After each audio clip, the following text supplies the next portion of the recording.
how good it is to you. Okay. Hold on.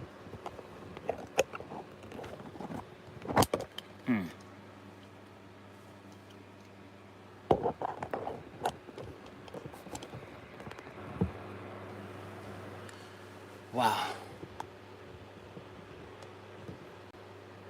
Okay. Let me see. And I just want to drug a little. So I'm going to take some bergamot. And it's good for you. Oh my God, it's good. I left my magnesium upstairs. But I'm going to take a bunch of these. Let me see. I have some ashwagandha. Good stuff. So yes, I could be good and high. I like being high when I do my readings. Everybody should be high.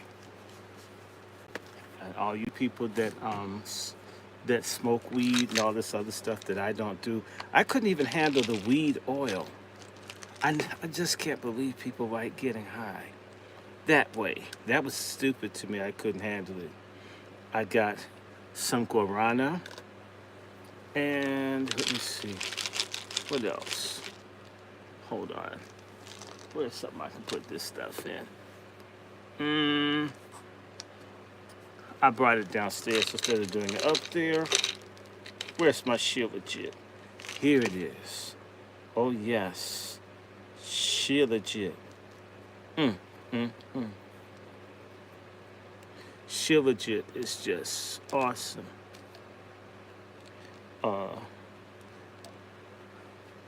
What do you guys use? Anybody take anything?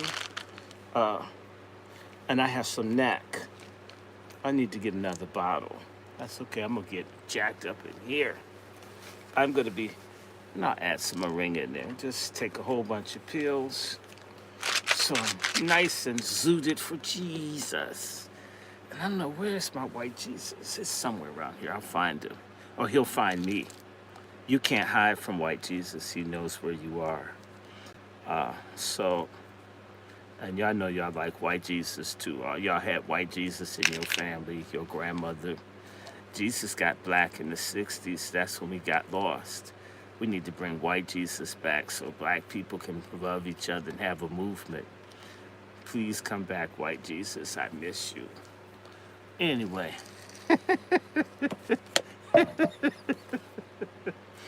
Hold on. Just a little bit longer. And then we'll be in this. Oh, I got maca root. I got it by the bag. I have a huge, like a 3-pound bag of maca root. Where is that? My maca root's over here. Thank you for mentioning that. I forgot ashwagandha and maca root. So someone mentioned it. Here you go. Maca root extract. I'm gonna put some lemon balm in my drink. Spike it. Yes. Put some lemon balm in my drink, and then I'm gonna put some ashwagandha in my drink. Yes, I'm getting high for Jesus. And you're right. I'm gonna use this maca root. I have not even opened the thing up.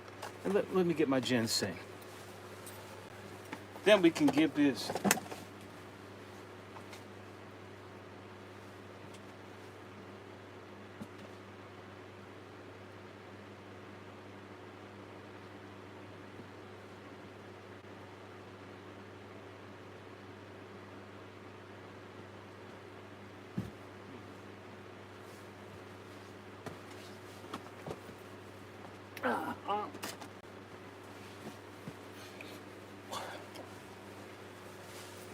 How many people have seen Sinners? You know, Sinners has made that money now. Sinners has made the money. Sinners has made a whole lot of money.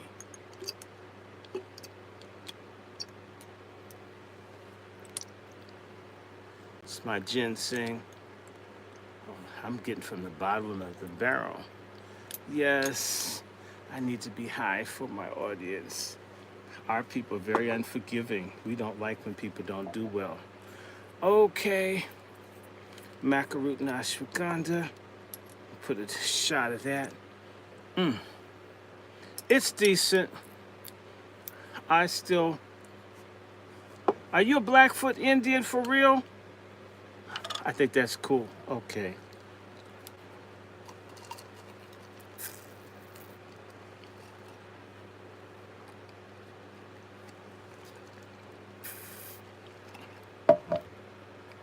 DeCarlo. Okay, good.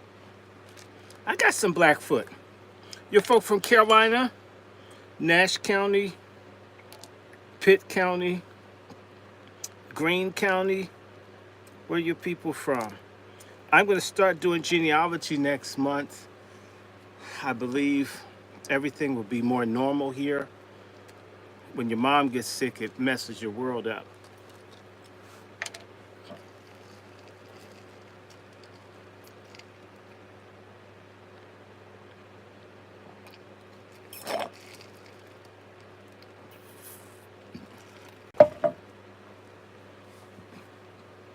A lot of us have Blackfoot Indian in our family. We got a lot of us, we need to start getting more serious about our roots.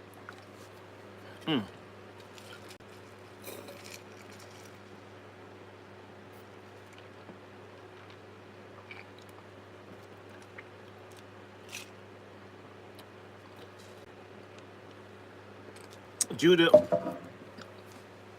you're in Baltimore. There's no excuse that you haven't met me. I just had the brother drive from Ohio to meet me. Are you just up the street?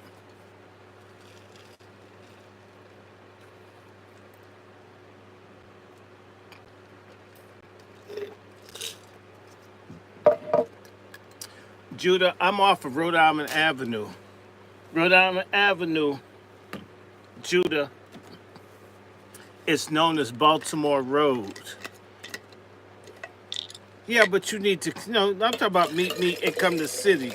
Don't talk about Terra Cafe. That don't count. Meet me in my city. I met you in yours.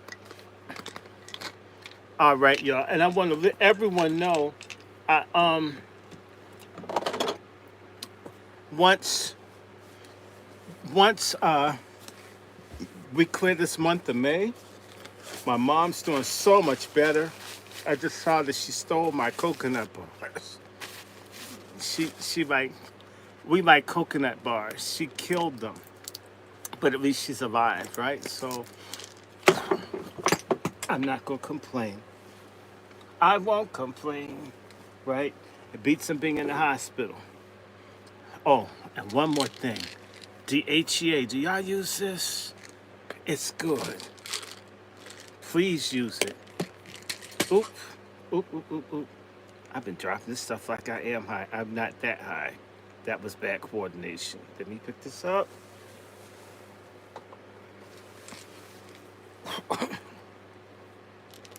I'm gonna take a couple of these and we'll start in just a second.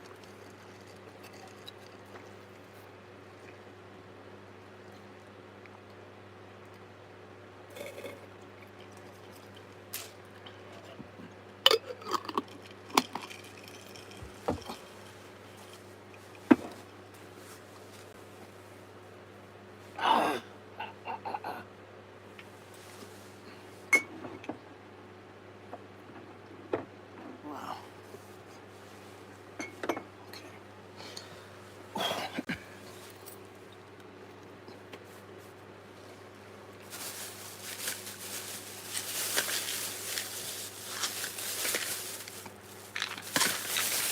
All right, that's out of the way.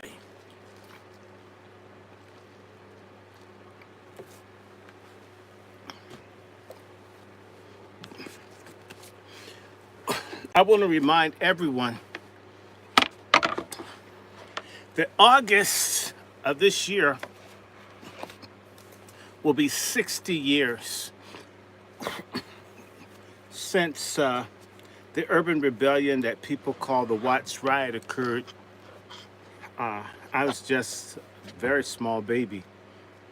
I don't remember Watts, but I remember Newark, and and I'm going to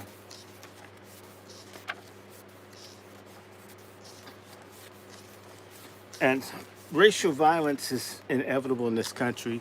I don't want anyone to hurt anyone else. I'm for peace, but there are a lot of people who don't don't want peace.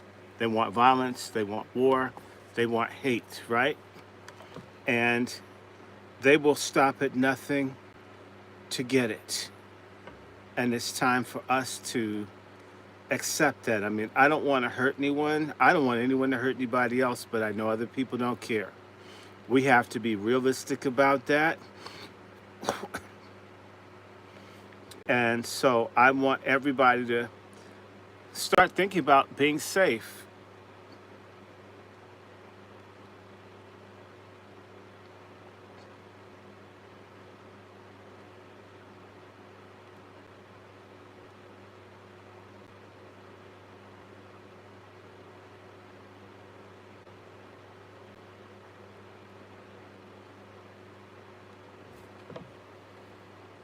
So hold on one second. I'm reading William A. Blair, and I'm going to just tell you all about this.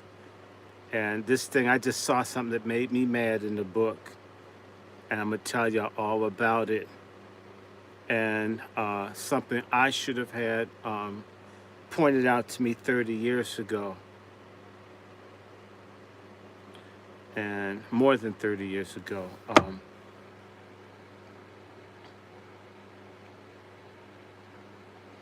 Okay, I'm just putting this on fake book.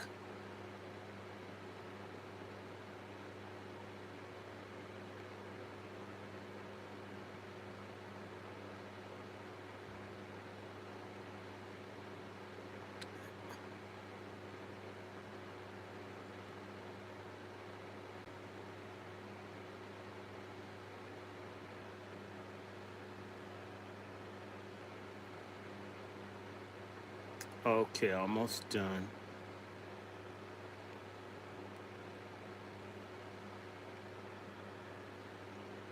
Almost done. I just had to have this book, and we have to have this discussion.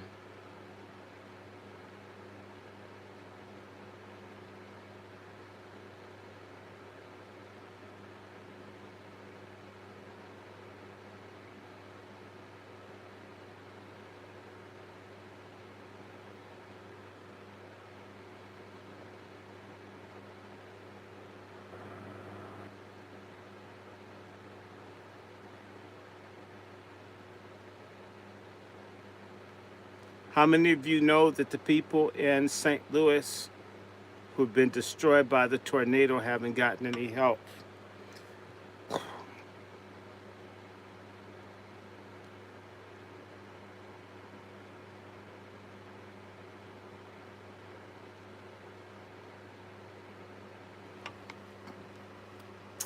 Okay, give me one more second here. I just want to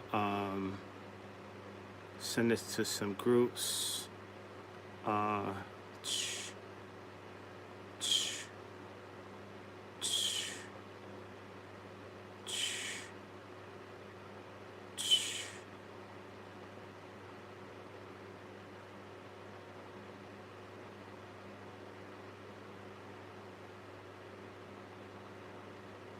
Let me see.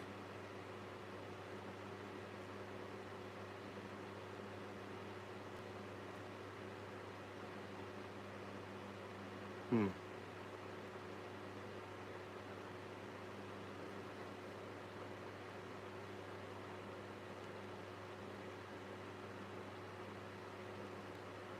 Hold on one second.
Okay, here we go.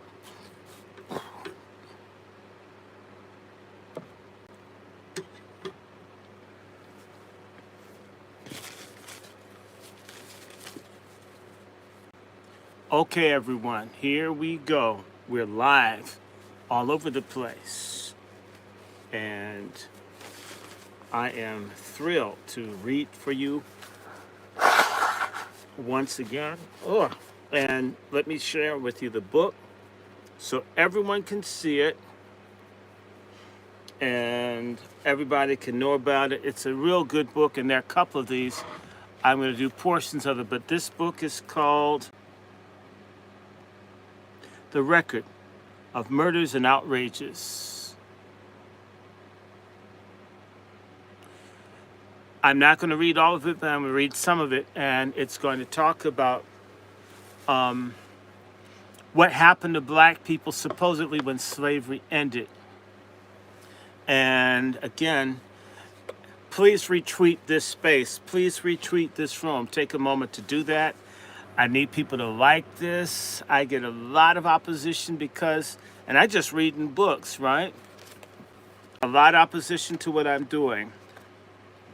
If you follow me and we talk about stuff, they don't want you to read or write. They don't want us thinking. I'm going to be looking at this, and let me read the whole title. This is A Record of Murders and Outrages. The subtitle, Racial Violence and the Fight Over Truth at the Dawn of Reconstruction by William A. Blair. If you're on my StreamYard channel, you're able to see this better. Again, The Record of Murders and Outrages, Racial Violence and the Fight Over the Truth at the Dawn of Reconstruction.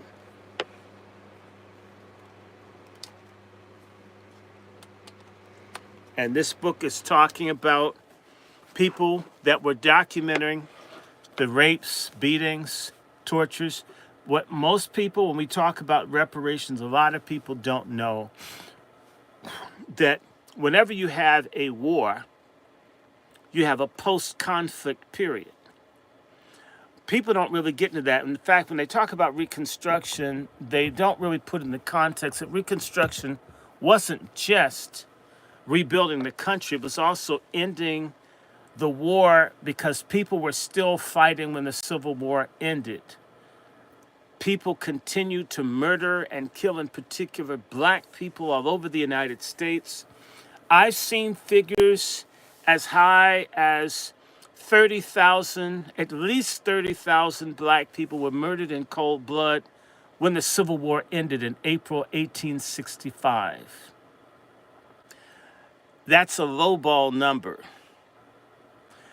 My friends, maybe 100, 200,000 black people were killed and wounded after the Civil War. Brutalized, beaten, attacked. They don't really know. When people start talking about this white fatigue, black fatigue, it's complete bullshit. This thing, white people have been at war with black people for hundreds of years. And we've had to put up with it. They've had the army, the government, and everything. And you get a black person here or there that's out of order or whatever and act like the world's ending. But literally, organized, not just the Ku Klux Klan, there were massacres where they just killed all the women and children and men, and it's just nothing done about it. They didn't even have enough people to document it. So this is just a limited review of maybe for the Freedmen's Bureau. They didn't have thousands of people. They had maybe less than a few hundred people covering close to 500,000 square miles. That's amazing when you think of New York City as having 30,000, somewhere between 25 to 30,000 policemen. And a post-conflict period where you're dealing with 4 million or more black people, and they didn't have 1,000 people serving that many people. So just be understanding when you see these numbers, don't let 100 blacks dead here or there lead you to think that you got it, an accurate figure. They don't know. So if you'd be so kind, Again, I'm going to read William A. Blair's The Record of Murders and Outrageous Racial Violence and the Fight Over the Truth at the Dawn of Reconstruction. And I'm not going to do all of it, but I'm going to do portions. And I have some other books, but we'll get to those. And I'm going to show you some tables. And I'm kind of mad, but I'll explain to you why. And introduction.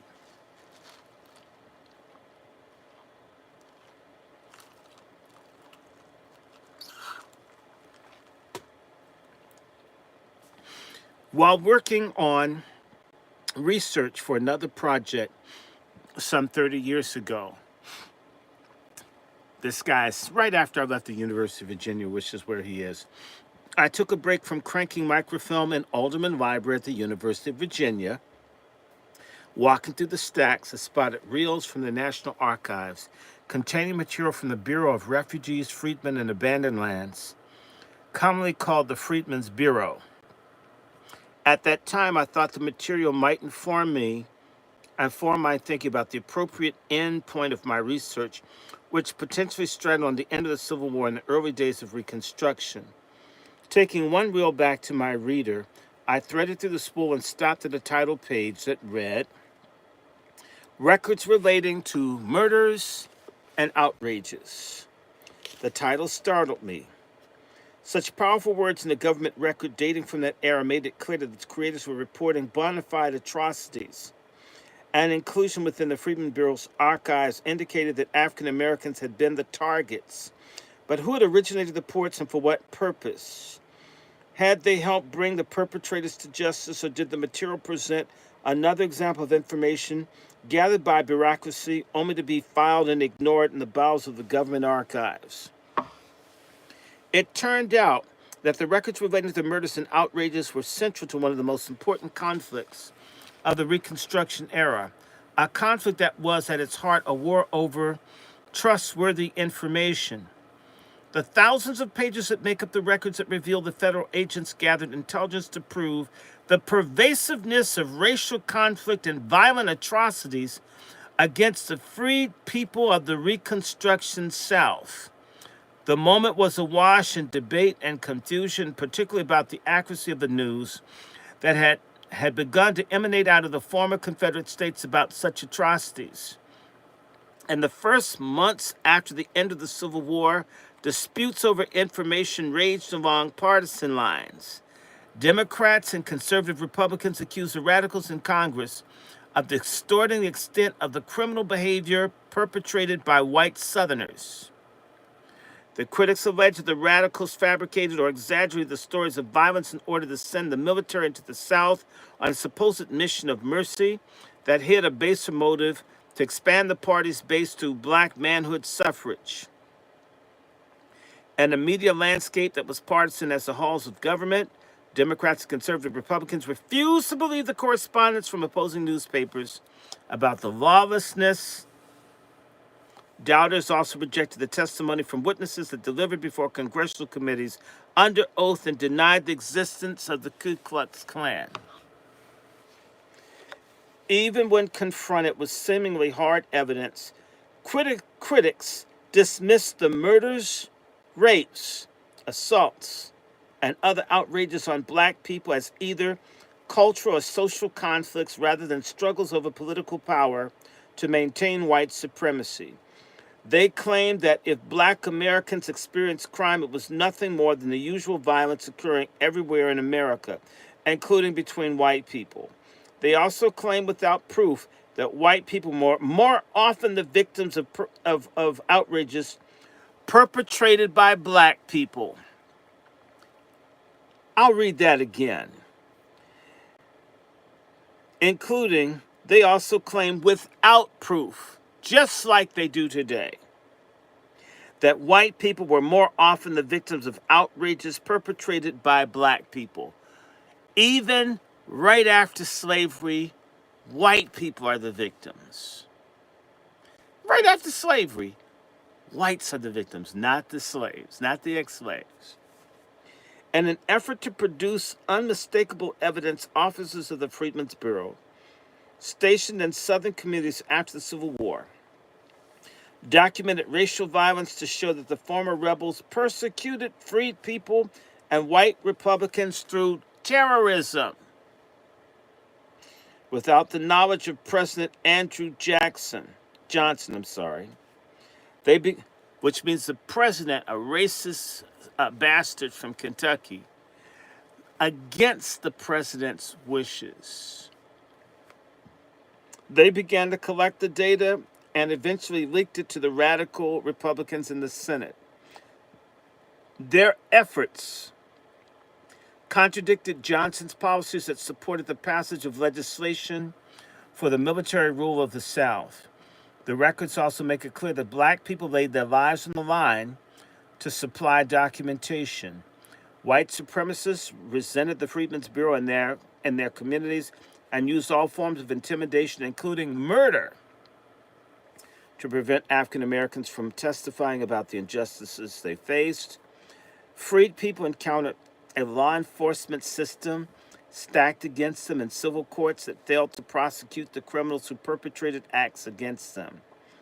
Because of this, the Freedmen's Bureau officers estimated that they received only a fraction of the outrages committed against black people. They never got a real number for the rapes, murders, beatings, burnings, lynchings, arson. They don't know. The sacrifices that black people endured to share the testimony of white atrocities made an impact. Military reconstruction led to a newly elected Republican governments in the South, which in turn adopted black manhood suffrage. Those governments also ratified the 14th Amendment, which empowered the federal government to protect individual liberties. The intelligence on violence gathered by the Freedmen's Bureau influenced other debates and policy formation. The monthly reports exposed the election intimidation that threatened newly registered Republican voters and put Georgia and Louisiana in the hands of Democrats. The information helped slow the timetable for the readmission of states, especially Georgia.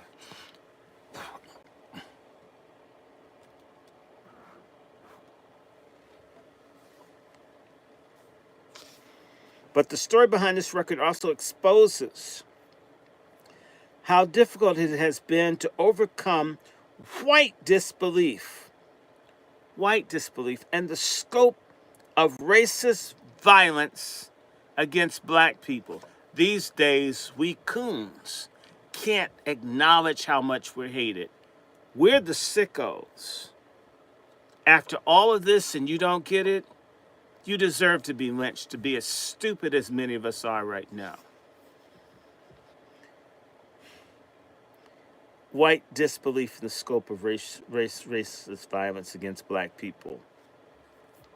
Not just at the time, but at least for another century. Black Americans continue to bear witness to the violence and repression their communities suffered, but they were not joined by white historical establishment until the 1960s, when I was a damn baby, 100 years after the Civil War. Just to tell you guys, I remember they used to have the slave stockades on the docks of Georgetown where they used to keep black people. They were there until the 70s. In my lifetime, I used to see where they kept black people in cages.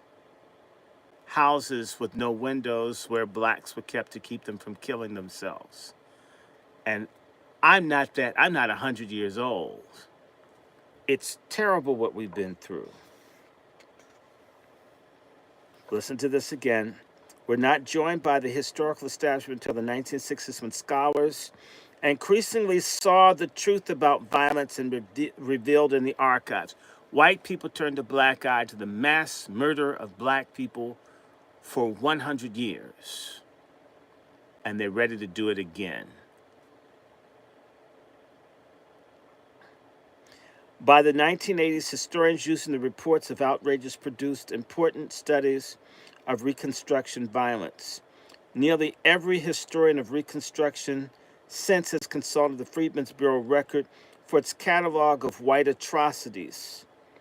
Familiarity with the archival material has been aided by the Freedmen and Southern Society Project at the University of Maryland and an internet project, the Freedmen's Bureau Online, which has reproduced a fairly extensive sampling of the murders, a sampling, not even all of them, a sampling of the murders and outrages material. In the past few decades, studies have tapped this documentation of lawlessness to reveal, among other things, sexual assaults on black women, the problems of military occupation after the Civil War, and the central role of violence and U.S. history and the trauma that has left its mark on survivors. None of this remarkable outpouring of books, however, has told the story of the record itself, its creation, and the role it played in the Reconstruction and beyond. Nor have we appreciated sufficiently enough how this effort to collect data on racial violence became part of the Bureau's mission, one instituted for a deliberate policy objective that then continued, even if the execution was hampered by the lack of resources for the officers, the obstacles they faced from Southern whites, and the dangers black people endured to make their problems known. The microfilm reel containing Virginia's conflict I've encountered so many years ago represented only a tip of the iceberg. Monthly reports of atrocities by the Bureau officers became common by January 1867. It's estimated by some people between 1865 and 1866, easily 25,000 black people were murdered. Easily. They didn't start counting for, remember, the Civil War ended April 1865, which means, wow, that's fourth month. So 20 months that they didn't document what happened to black people. And I would need to remind everyone, this is no joke. When Grant let Lee at Appomattox surrender, April 15th, 1865, all the white men were allowed to take their military weapons back to the South. 1 million white men armed to the teeth were sent back into the South. Literally, their guns were kept to be used on us. 1 million strong. How many people you think have weapons today for us? Little goofy fools out there.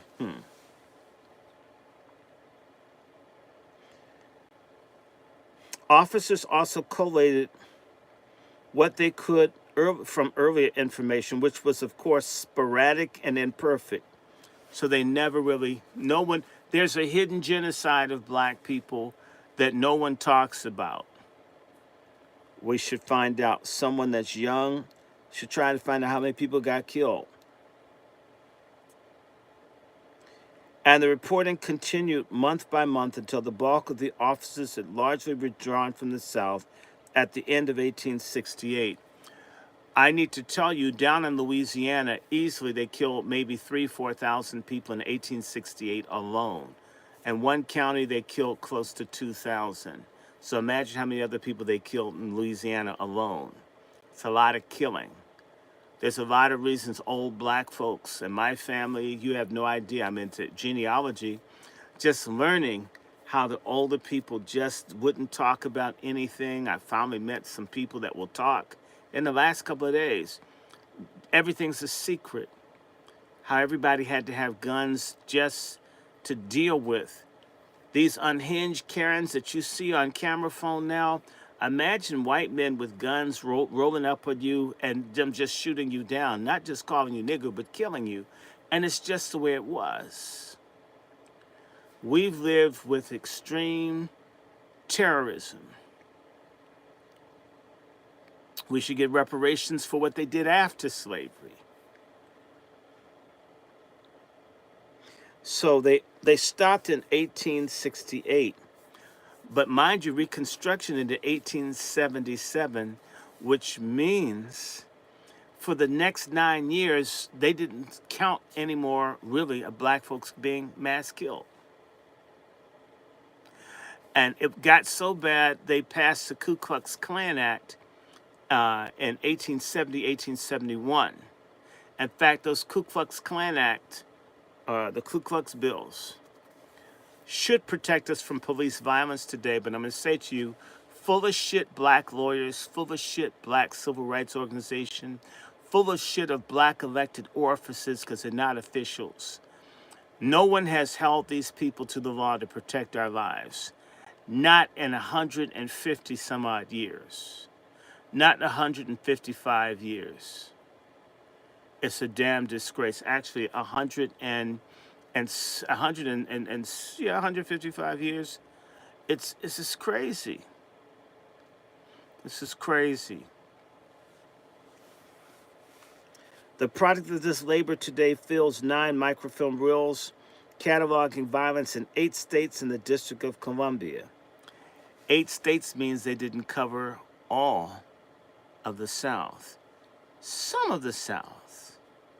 So you didn't even get a real number. The same way the black population isn't counted accurately by the census. I've had that discussion once before. This is always so look. Although the collection records between 5,000 and 6,000 crimes against individuals, it does not tally all the lives lost. I repeat, it does not tally all the lives lost or describe the full scope of the violence endured. It does reveal, however, lawlessness almost immediately gripped the former Confederacy, and it developed into overt political terrorism as black Americans gained the vote through military occupation in 1867. So, mind you, they only did 2 years of this report, 1867, 1868. 1868 was extreme violence because blacks were voting for the first time. Just when the killing really kicked off is when they sort of stopped counting. I'm just interpreting this for you. They gained the vote through military occupation in 1867. The record also shines a bright light on rural violence where black people lived, which has been less systematically explored in the syntheses on Reconstruction and can be overshadowed by more accessible reporting of events in cities and towns. In other words, niggas out in the country that were getting killed and dogged, no one bothered because it's a whole lot of work. We don't know how many of our people were killed.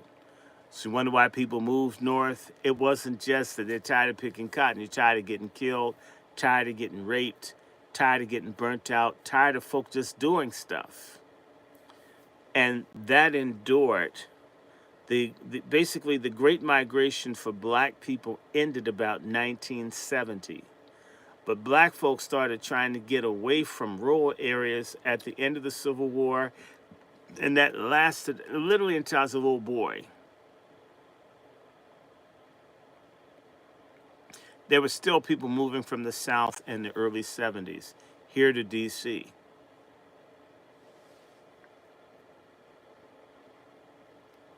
Thanks to reports gathered by the Freedmen's Bureau, we can begin to see beyond the well-known massacres.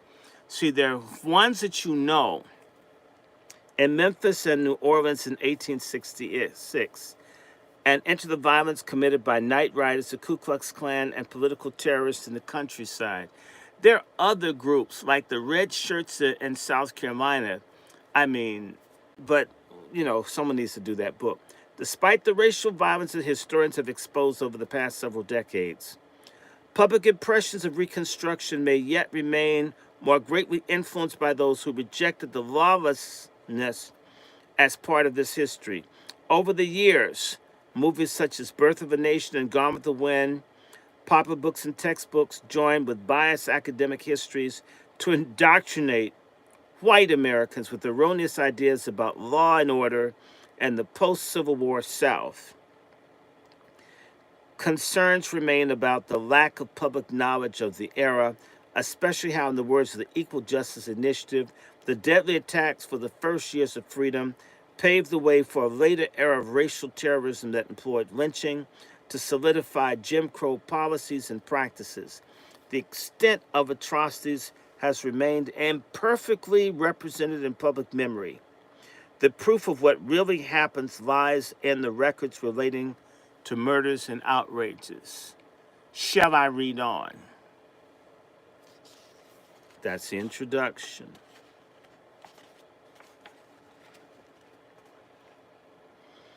February 19th, 1867.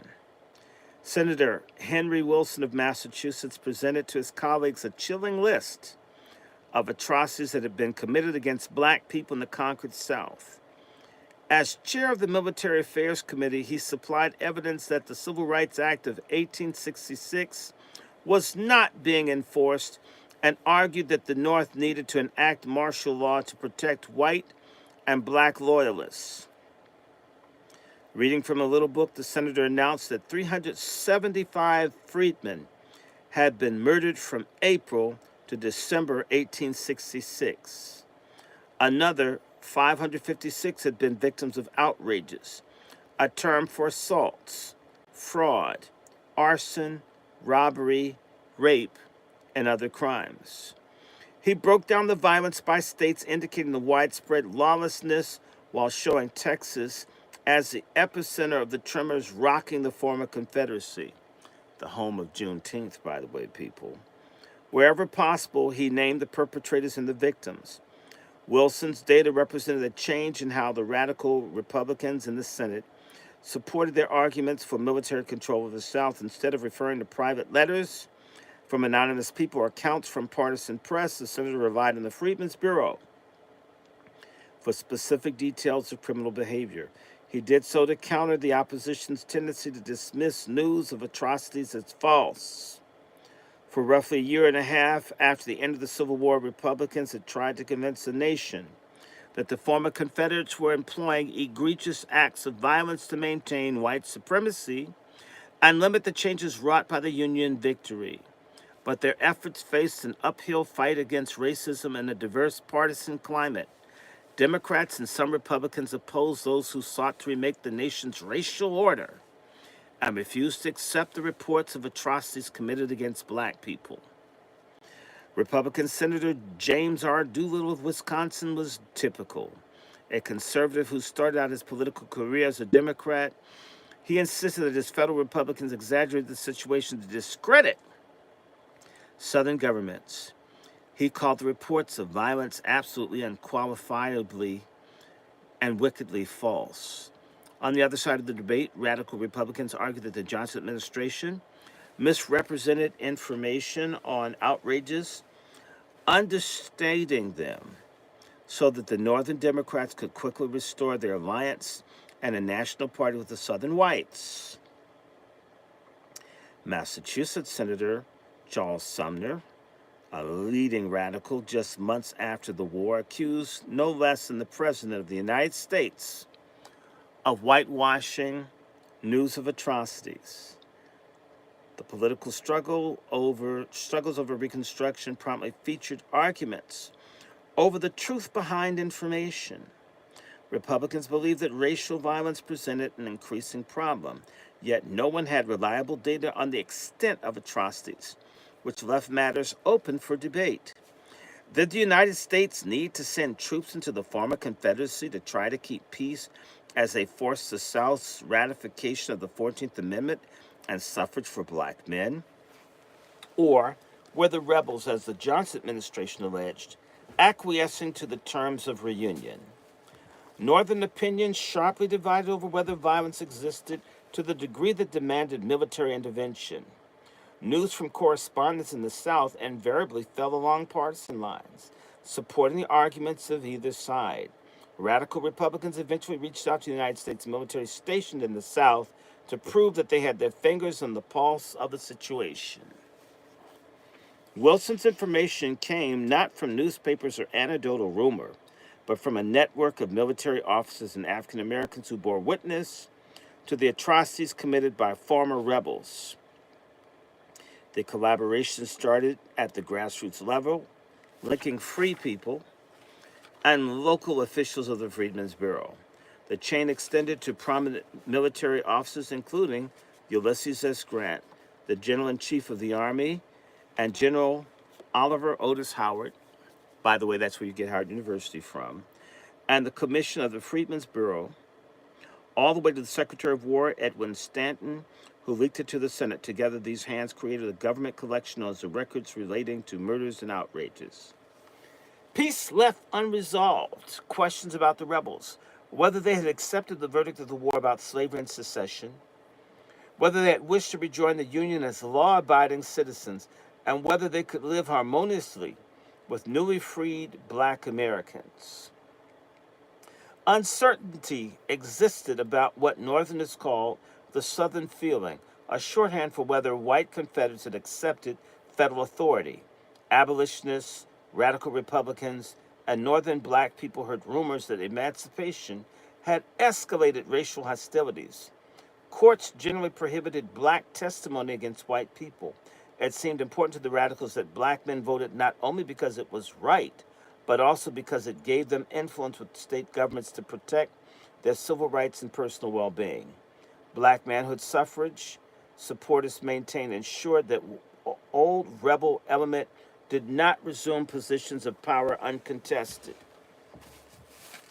The ability of Southern whites to influence national affairs represented real concerns for Republicans. With the civil rights restored, former Confederates ironically gained political power through defeat. The Constitution that counted slaves as 3/5 a person for determining representation in Congress. With emancipation, however, that rule no longer applied as Black people, now free, factored as full persons for calculating apportionment, causing the South to gain seats in Congress. Get that. Black people getting freedom gave the white racist, supremacist killers more political power. Among the other things, you got more power off of that. Wow. So they got power off of Black people getting freedom and used that power to destroy them. And y'all want to be in coalition, you're dumbasses. If African American men remained disfranchised, Black people thus augmented the national influence of former rebels without having a voice in government. Robert Dale Owen, a noted Northern social reformer, fretted about this problem in a public letter. The result could be administration of the secession portion of the Union through the agency of its enemies. Owen characterized the national attachment to these leaders as no more than lip loyal. Republicans understood that the balance of national power could easily tip back towards Democrats, supported by the enemy who had cost so many Northern lives. In this atmosphere, both sides of policy debates viewed the other as using false rhetoric to mask underlying attempts to gain political advantage. Democrats especially became adroit in branding reports of violence as cool falsehoods of certain press correspondents who misrepresented Southern whites for political and personal interests. They painted a portrait of compliant enemies who accepted defeat, recognized the reality of emancipation, and wished to move on with their lives in peace. They rejected as basis of Republican newspaper stories about the persecution of white Unionists and freed people. To them, violence that existed represented nothing more than what occurred throughout the nation. Republicans and newspaper correspondents had their doubts. Immediately after the war, however, many Northerners were uncertain about the Southern feeling. A hunger existed to know the range of news about the former Confederates, the conditions of the battlefields, extent of the destruction, the chances of economic recovery, and whether the war spirit still smoldered. Non-combatants had little direct exposure to the rebels during the war, and citizens in much of the country, predominantly rural and living in worlds often circumscribed by neighborhoods, had likely never been in the South. By the summer of 1965, various correspondents toward the region, writers looking to satisfy the demands of northern populace eager to learn about the people who had resisted them so fiercely for 4 long years. Invariably, these reports featured the writer's sense of the rebels' willingness to comply with the verdict of the war. The answer was mixed. One such account noted that in Charleston, West Virginia, where Southerners had executed John Brown for his raid on Harper's Ferry, the people remained rebels, and that the war feeling was like a burning bush with a wet blanket wrapped around it. To erupt anew, the fire simply needed more air. Sheer happenstance placed the federal agency in the position of gathering intelligence on the Southern feeling. Short for the Bureau of Refugees, Freedmen, and Abandoned Lands, the Freedmen's Bureau served as a key source for reporting on the conditions within the South. It did not begin with such a mission. Established in March of 1865, the Bureau aided the transition of Black Americans from slavery to freedom. One of the first national social welfare agencies, the Bureau fell under the auspices of the War Department and placed military officers in committees throughout the defeated Confederacy and in the border states. Besides the seeing of the subsistence, education, work contracts, and health of freed people, officers also had the responsibility for ensuring that justice was accomplished when civil authorities failed to act. This much had been outlined in the Circular Number 5 of May 1865, which established procedures for the assistant commissioners in charge of states. The agency, however, had not been given an official charge of supplying information that might affect the political situation. That came later. Some officers of the Bureau sent to Washington news of horrible things that happened under their jurisdiction. They could not help but notice the wrongdoings around them. It often began with planters, now called employers, or as we say today, bosses, who failed to live up to the terms of free labor and refused to either make or honor contracts. They're gypping people. Same way they don't want to pay reparations. They didn't want to give them their MFM. That's why we must have reparations. These people didn't go and kill their former masters. They tried to work with them. They had not had to pay them before. Why should they pay them when they're free? Same way they're replacing us with illegals. Pay everybody but us. Some, like a man in Virginia who threatened his former slaves, now freed, with death if they left, and dared the Bureau officers to interfere. In this case, the military guard freed some of the former slaves but ran into an ambush trying to reach others. They took up arms against the government. Law and order, my ass. Not when it comes down to us. Law and order means control niggas. Law and order means I'm going to shoot at you if you ask me to respect human beings that look different from you. Different from me.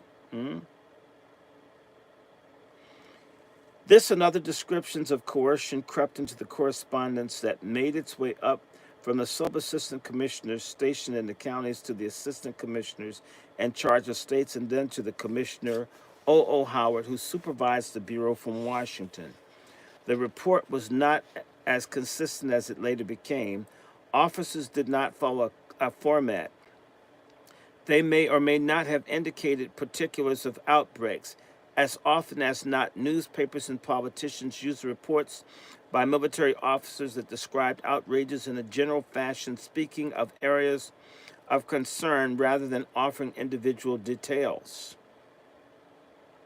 Still, enough information flowed to the North from various sources to put the Republican congressmen on alert that all was not well in the region. Reports came via newspaper clipping services, exchanges that shared items reproduced verbatim from the cooperating organs. Others came from private individuals, some of whom were Northerners hoping to settle in the region but feared for their lives. And then there was the Freedmen's Bureau, whose communications and circulars also appeared in newspaper columns. Through these various means, Republicans and sympathizers of freed people learned distressing news about the treatment of black people in the South. Andrew Johnson also wanted to know more about the conditions in the South throughout 1865. He sent emissaries there to report on what they found. Among the first was called Schurz, a former Union general and radical Republican. During a meeting in Washington about a month after the war, Schurz told the president that the government needed clarity about the Southern mood and someone to advise administration in the capacity. Johnson had complained about the lack of reliable information and being always obliged to act in the dark. The president wanted to see how Southern whites embraced his policies that the disfranchised Confederate political and military leaders, as well as the rich people worth more than $20,000. Trump's billionaires of today. This was early in the process before he employed widespread use of pardon power that eliminated most of the political disabilities, allowing for a speedy reunion with traitors. He was also pressured by the radicals to promote black manhood suffrage and probably wanted to hold them off by confirming his sense that good relations existed between whites and the freed people.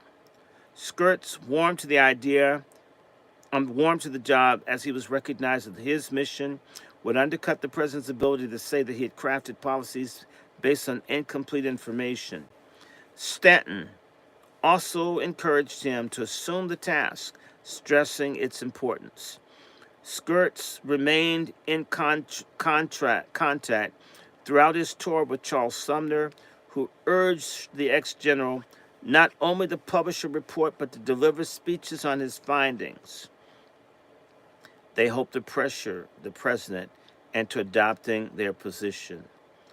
While still in the South, Schurz tipped his hand about the nature of his forthcoming report, and 5 letters to the Boston Advertiser between July and August, he portrayed Southern whites in the South Carolina and Georgia as incapable of functioning within a free labor system that required contracts and the autonomy of labor to enter in such relations.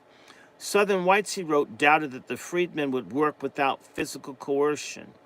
Violence did not dominate Schurz's letters, but he did describe discord over a black procession, which he depicted in the region around Atlanta was rife with Negro shooting.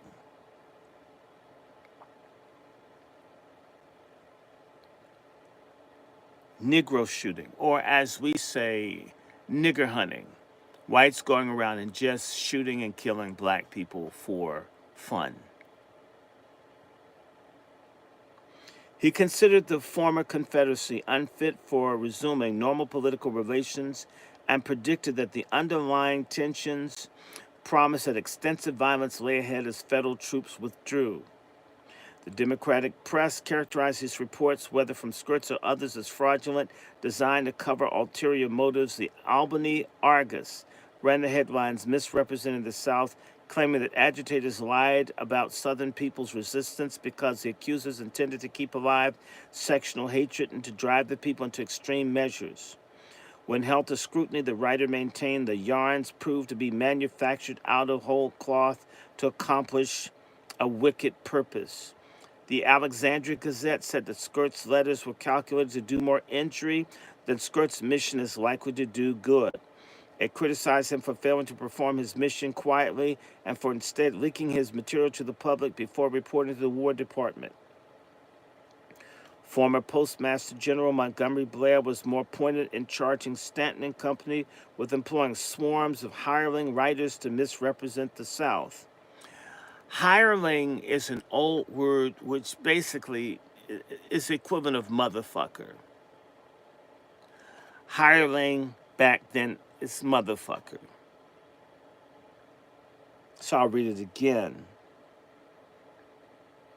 They had swarms of hireling writers to misrepresent the South. He considered Skirts to be one of Stanton's hireling writers who tried to undermine the policy of the president. To head off the damage expected from Skirt's final report, Johnson ordered Ulysses S. Grant to file an assessment of the Southern feeling. Somewhat reluctantly, Grant began the journey in late November and endured a superficial trip that featured only 5 days of investigation. Although he encountered black people who cheered him along the way, he spent most of his time with white elites who feted him as he reassured him that the rebellion had ended and that they now tried to make the best of the situation. Grant did not have his heart in the visit. He made a perfunctory tour that fulfilled his duty, but he wanted to return home to his family as quickly as possible. In a letter to his wife, he foreshadowed his report by saying, "All seemed pleasant, at least towards me, and I think towards the government to enter faithfully upon a course to restore harmony between the sections." As the 39th Congress convened in Washington in December 1865, a number of controversial elements came together that raised the ante on assessing the sentiments of the rebels. First came the decision to admit Southern representatives elected through new governments organized according to Johnson's leniency. Most of the elections had restored power to the old guard. The South sent to Congress 4 Confederate generals, 5 colonels, and the vice president of the Confederacy. The Republican-dominated Congress refused to seat the newcomers. Meanwhile, new state governments and readmitted states enacted black codes, basically new slavery laws or neo-slavery laws.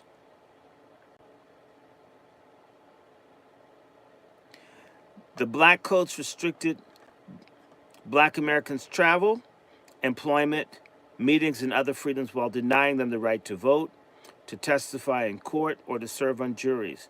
To many in the North, it looked like a recreation of slavery and as if the rebels were winning the peace.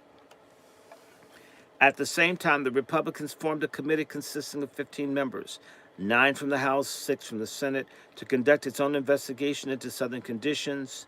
They could not have sent a clear message of their mistrust of the president. All told, Congress called 144 persons to Washington, including former Confederate General Robert E. Lee. The panel probed whether the former rebels had accepted national authority.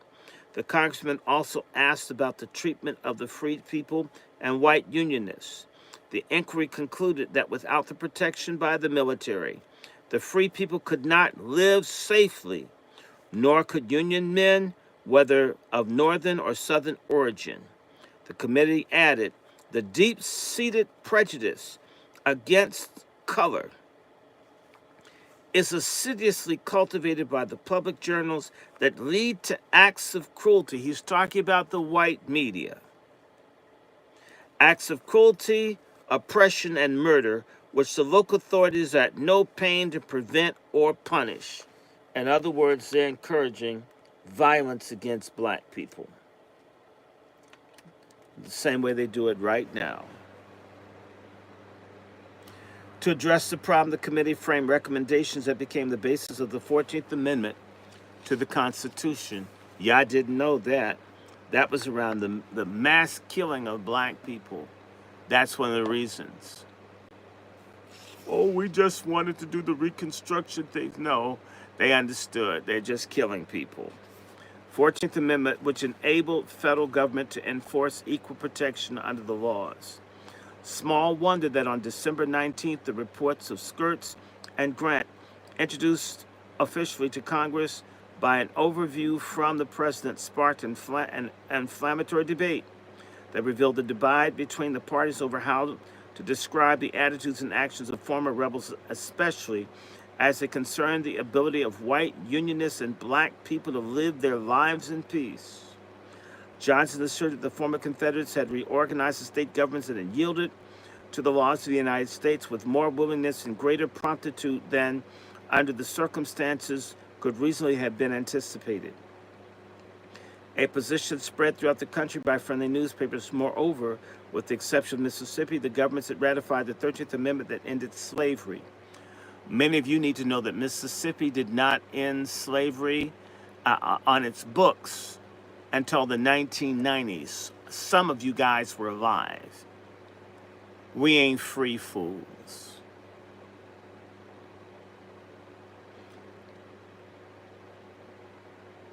The governments had ratified the 13th Amendment ended slavery. As for violence, Johnson admitted that some disorder occasionally occurred, but added that these are local in character and not frequent in occurrence, and are rapidly disappearing as the authority of civil law is extended and sustained. Republicans embraced Skirt's report, which countered the president's claim with evidence spanning more than 100 pages, divided roughly equally between the general's text and supporting documents.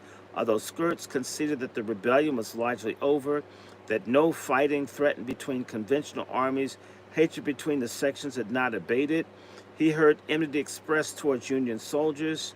Some had been shot, but more were vilified as Yankees and the enemy.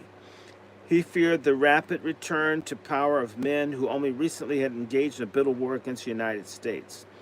Turning against Johnson and his own phrase about punishing treason, Skirtz wrote, "Treason does, under existing circumstances, not appear odious in the South. The people are not impressed with any sense of its criminality." When describing the condition of freed people, Skirtz diverged significantly from the president. The military encountered atrocities. He quoted Brigadier General Francis Fessenden in South Carolina, who described the persecution manifested by white people upon black Americans. They are shot and abused outside the immediate protection of our forces, he wrote, by men who announced the determination to take the law into their own hands in defiance of our authority. Offering an oft-repeated prescription of the military officers in the South, Fessenden believed the protection of freed people and the punishment of rebellious individuals depended upon having this country pretty thickly settled with soldiers. And the documents he furnished, Skirtz included many from the Freedmen's Bureau. One totaled the killing of a woman who tried to stop the whipping of her son. Another instance in Mississippi, assailants stripped a woman, tied her to a tree, and whipped her. The same report indicated someone had murdered 5 freedmen. No one said it at the time, but the documents prove the ability of the Bureau to gather information on violence. It was a harbinger of things to come. For a person with today's sensibilities, it's difficult not to wince at Grant's depiction and his report of black people in the Freedmen's Bureau. He confessed, "I did not give the operations of the Freedmen's Bureau that attention I would have done if I had had more time at my disposal. Yet this did not prevent him from criticizing the organization and claiming that black people were unready for freedom. He spent more time warning about the potential problems with black people and white agents who aided their transition than he did analyzing the rebels. Despite this, Grant saw the need for the Bureau to continue to exist as a protection for black people." In a debate over Skirt's report, Charles Sumner rose in defense of the observations. Johnson sent his overall assessment package with Grant's letter. Skirt's report came separately, and it was unclear to Sumner if it had been annexed with some other material. It apparently had not been printed yet. Assured that it was, he wanted it read aloud, which drew protests even from sympathizers because of the report's length. Sumner reminded the colleagues that the report on the conditions of Kansas in the 1850s had been read word for word, and that the questions before the country were now even more important. Then he cast doubts on Johnson's veracity. We have a message from the president, which is like the whitewashing message of Franklin Pierce with regard to the enormities in Kansas. He said, adding that it's parallel. Senator Reverdy Johnson, a Democrat from Maryland, objected. He did not expect to hear any assault, direct or indirect, upon the president at this time, and denied that the president had tried to whitewash anything. He considered Johnson's assessment fairly stated and worth the Senate's attention. Taking a stronger approach, Senator James R. Doolittle of Wisconsin, a fellow Republican, urged Sumner to modify his comments or retract them. Instead, Sumner doubled down, saying that the country now had 11 Kansases, which made the current circumstances worse than the 1850s. Doolittle continued to upbraid Sumner for calling the president a liar. The dispute flowed over into the next day's session with Sumner, marshaling evidence to prove the president's representation wrong. The senator referenced reports from more than 20 witnesses in the South, often quoting extensively from the description of violence, and some, according to Sumner, that showed planners as exhibiting cruel, remorseless, and a vindictive spirit against the freed people, with outrages committed especially in areas with Union soldiers. But there was a problem with the nature of Sumner's evidence. It identified the authorship of less than a handful of the letters he had received. His listeners knew the North Carolina newspaper that he referred to without naming it, as well as his mention of an unidentified Southern governor. And he revealed the name of a cotton agent who had traveled to the rebel states. But the vast majority of his information came from what were private letters whose authors remained unstated. This was not unusual. Senators did this, citing protection of the individual from possible persecution or reluctance to put a person in an indelicate position without the writer's permission. However, the intense partisan warfare left such an approach as a ready target for dismissal. Senator Willard Salisbury, Democrat from Delaware. Delaware was a slave state, people. Joined with Republican Senator, by the way, Delaware did not end slavery on its legal books until 1901. Y'all think this slavery stuff is over. Y'all are crazy. Senator Willard Salisbury, Democrat of Delaware, joined with Republican Senator Edgar Cowan of Pennsylvania. The suggested reports had either been falsified or written by men whose word would not be taken seriously if their identities were known. Salisbury alleged that the real concern by Republicans was the Democratic Party's opportunity to return to power, a reference to the refusal to seat Southern representatives based on continuing disorder in the South. Cowan was even more antagonistic, showing fissures among the Republicans as he asked whether the news of the violence came from people furnishing a series of ex parte statements made up by anonymous letter writers, people who are down there, more than likely stealing cotton, people who are down there in the enjoyment of the place of power, people who are interested in the disturbed condition of things which exist there now shall always continue because they make profit of it. He added that one man and 10,000 may have committed brutality against a freed person, which opponents then have made representative of 9,999 others.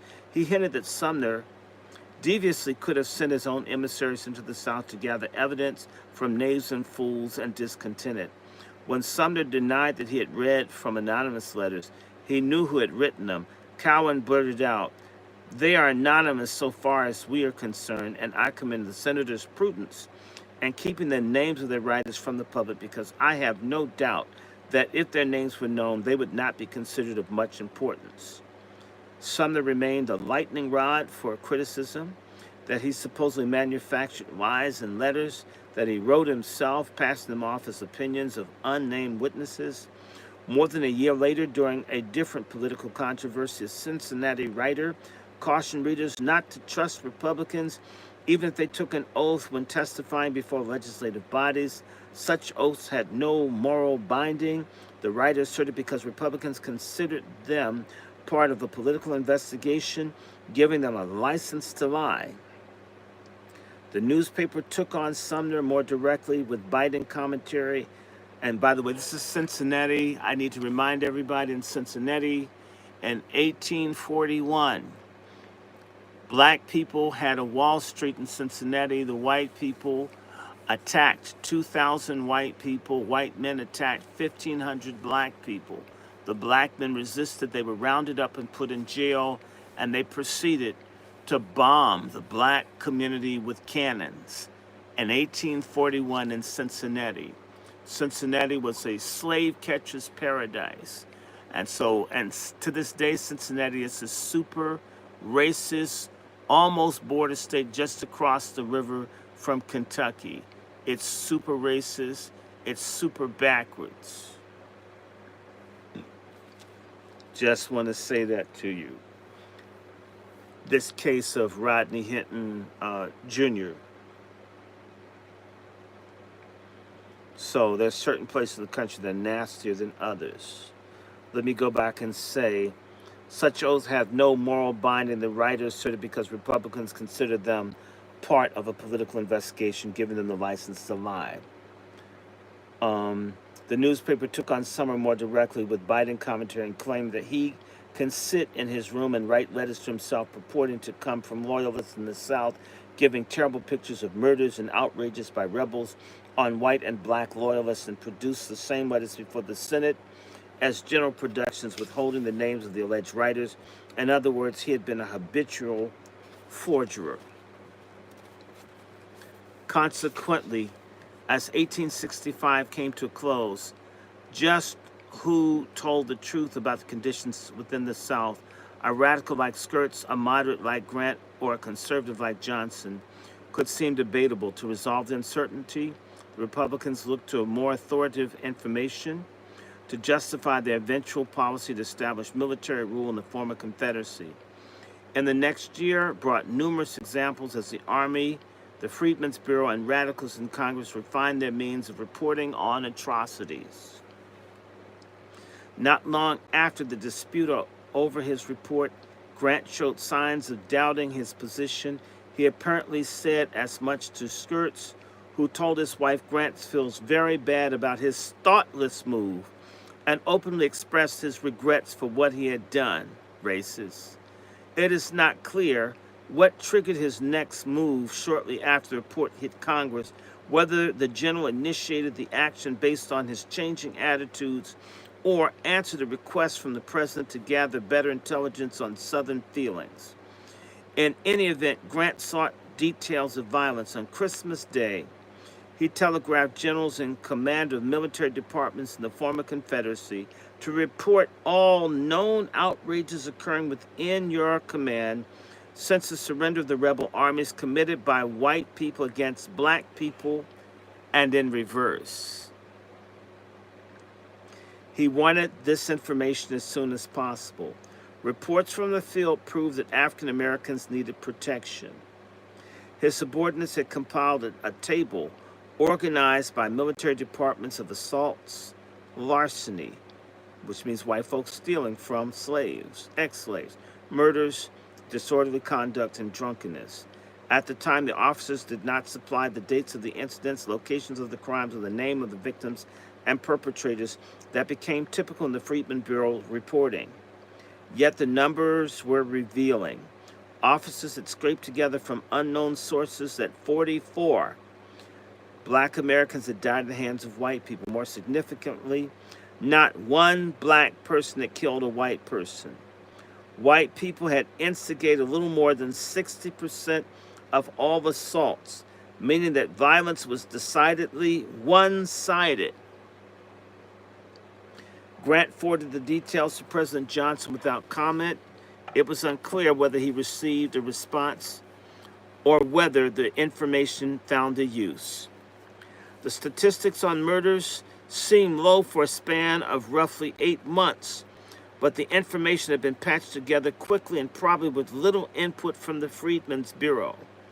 And the information included the totals for only 5 states. Hardly a complete picture. The data had been funneled through the military department commands, which at the time featured a reporting stream and a chain of commands separate from the Bureau.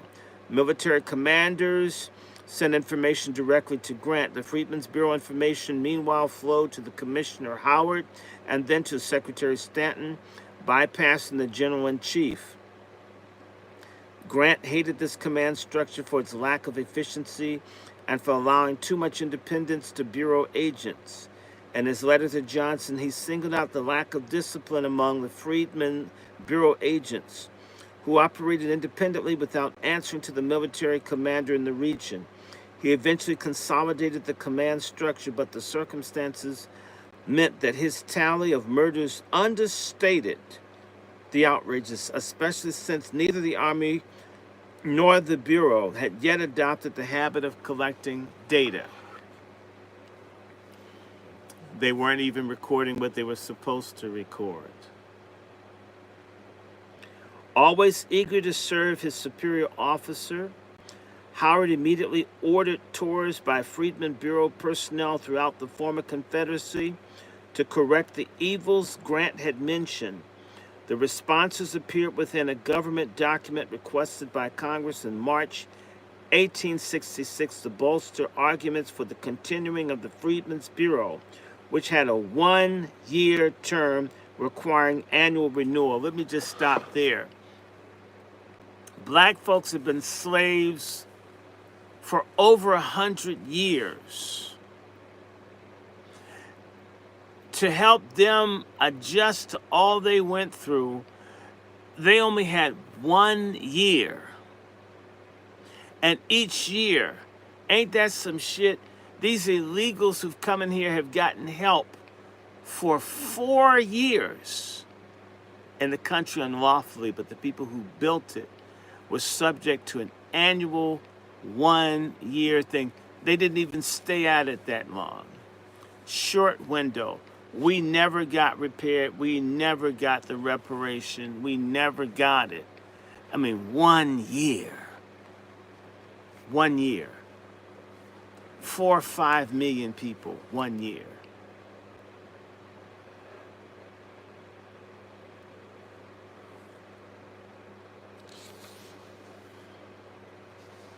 To the surprise of many, Johnson vetoed the legislation. Racist-ass President Johnson didn't want the Freedmen's Bureau, okay? So even 1 year was too much. To the surprise of many, Johnson had vetoed the legislation to continue the agency, proclaiming it unconstitutional overreach of military authority by establishing Army agents who interceded in contracts and even minor court actions. In other words, he didn't want black folks to have any kind of help. I mean, he knew they didn't want us free. They still don't want us free. The president said the war had ended, peace reigned. In other words, fuck black people. Citing liberal principles of economics, he claimed that the competition among planners for the labor-freed people kept workers safe and enabled them to enter and leave contracts voluntarily. All the while, you're stripping them from the right to go to court and everything else. See how these people lie? Total lies. These people are going to all burn in hell. Racists are going to hell. Yeah, I'm a Christian. You're going to burn in hell. You're racist. And if you're a self-hating coon that worships the people that did this, you belong in hell too. We got too many scum, chicken shit black people. Competition between planners. Oh, God. They enjoyed the freedom to move to escape hostilities. What are you going to do if you move? The people couldn't read. What about the old slaves? Monsters. This was largely untrue, though a point underscored by the information that came from the agents and inspectors unleashed by Grant's criticism. Even though they had not been charged to collect the news, the inspectors saw it there for the taking. And the document, agents told of the outrages virtually everywhere. Yet the most detailed accounts came from Kentucky, Johnson's state. By the way, Kentucky has their own little Juneteenth thing as well. Y'all need to know about that. Where in Kentucky, they didn't get free until August 2. They still had the people's asses working. Didn't let them know they were free. The Army had to come in and help them. Like in Texas. And Kentucky's a super racist church. State. They still burn black churches in Kentucky. Documents are everywhere. The most detailed accounts came from Kentucky. Clinton B. Fisk, Fisk University, assistant commissioner, wrote, "They're some of the meanest, unsubjugated, and unreconstructed, rascally, rebellious revolutionists in Kentucky that cursed the soil of the country." He said, despite the 13th Amendment, some planners claimed that slavery was not dead, while others expected compensation for their losses. They are owed reparations. And so who has to give them reparations? Black people.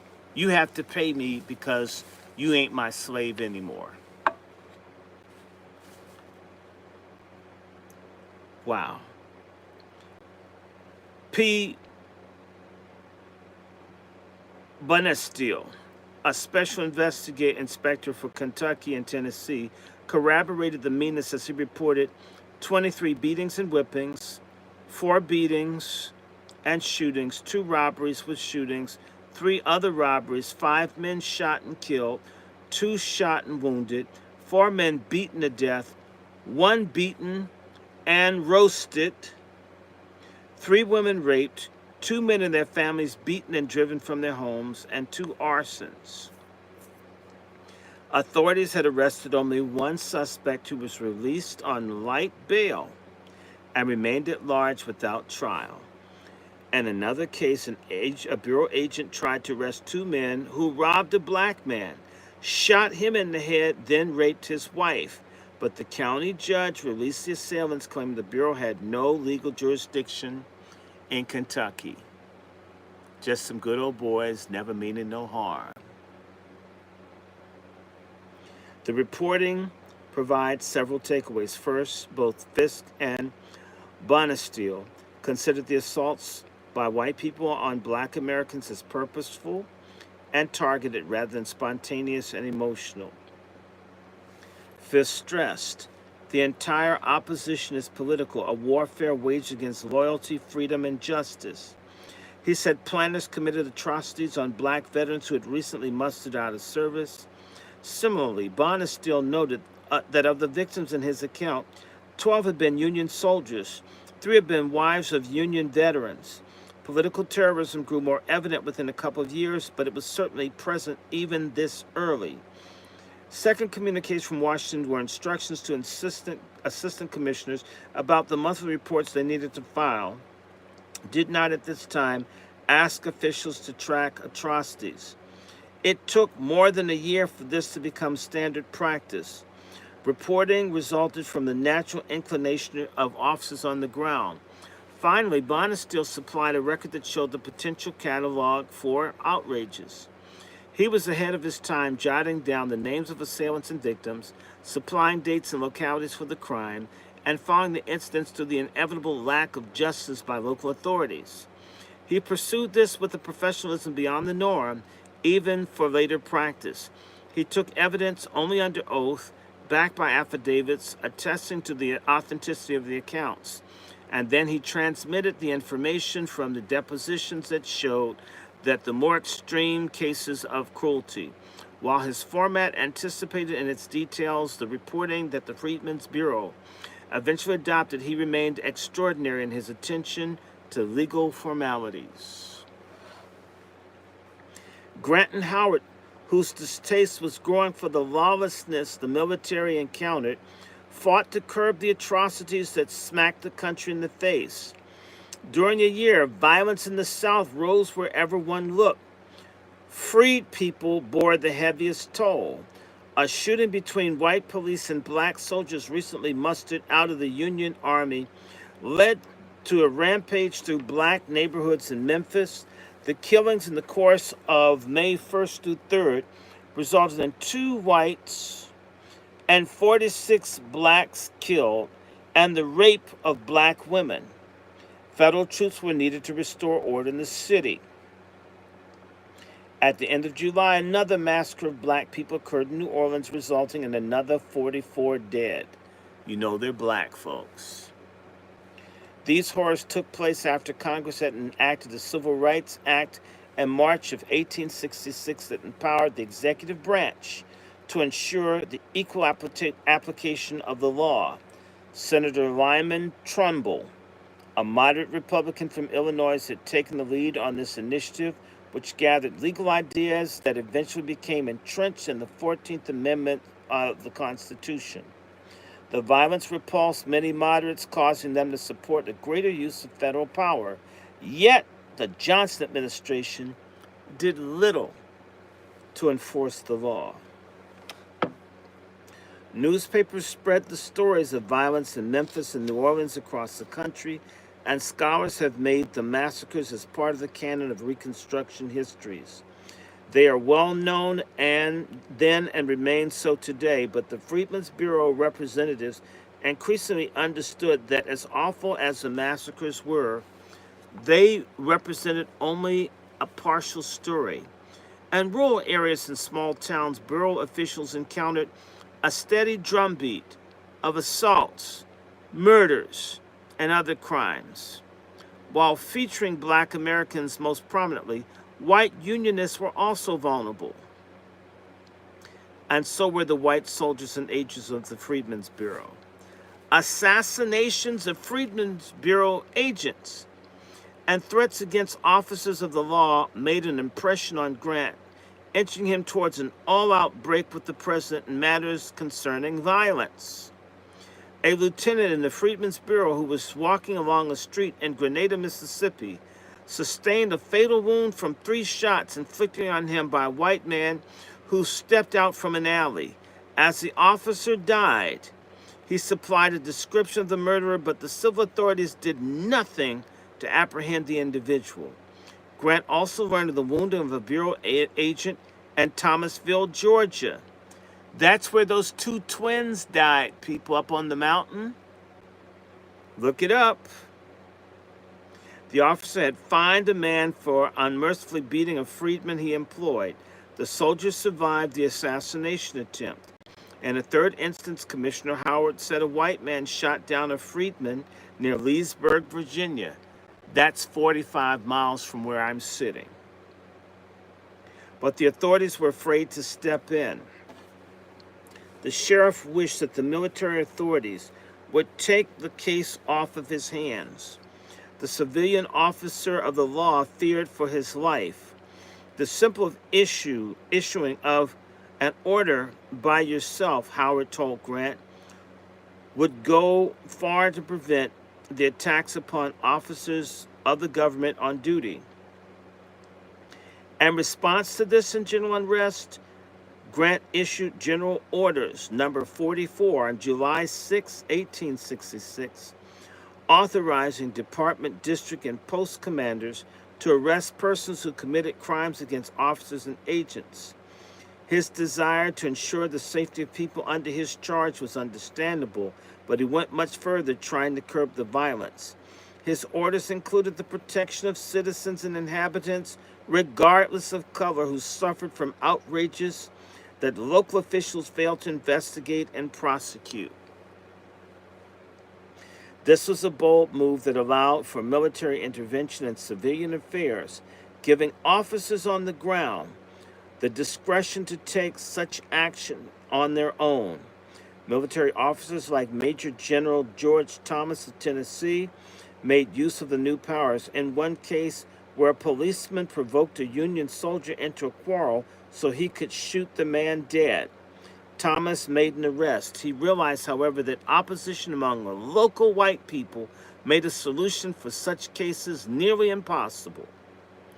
In this instance, the white community closed ranks, suspended the narrative that the killing had resulted from the police officer using appropriate force in the line of duty. A race soldier and justifiable homicide. How well we know it today. Not a goddamn thing has changed. Except we have coons in government that tell us everything's okay. Help illegals, gays, and Zionists. Fuck us and just vote. It was unlikely that civil courts would prosecute. The order, though, showed that Grant understood what was happening in the South and that he committed the Army to actions that the president would not. In fact, Johnson had proclaimed on April 2nd, 1866, that the insurrection had ended in the former states of the Confederacy, excepting Texas. That means they're still killing people, fighting the army, and killing blacks in Texas. And Juneteenth, 1866, okay. Even racist ass Johnson knew that. The proclamation recognized the restoration of civil authority, in other words, bring back the white supremacists, which constricted the military's ability to intercede in matters involving criminal behavior. But Grant's order contradicted the president's assessment of the situation and prodded soldiers to do whatever they could when facing outrages, including alerting superiors and political leaders to difficulties of pacifying the rebel South. Even though reporting had not been systematic, the public learned about reports of violence from the Freedmen's Bureau's officers as sympathetic newspapers picked up and reproduced news of atrocities, sometimes verbatim from the documents coming from personnel in the field. A Boston newspaper indicated that a general had reported to Commissioner Howard that the Union men in Texas are trembling for their lives. Maltreatment of freed people was on the rise. Murders and assassins who went unpunished now molded the political future of the state. An account of atrocities committed in Georgia estimated 300 black Americans had been killed between December 1865 and December 1866. The newspaper expressed its indignation in italics. It would be just as easy to get a jury in the state of New York to convict a person of manslaughter for shooting a mad dog as to get a jury of rebels to find a rebel guilty upon the charge of killing a Negro. Yet the denial of violence also continued, vexing people who knew the truth.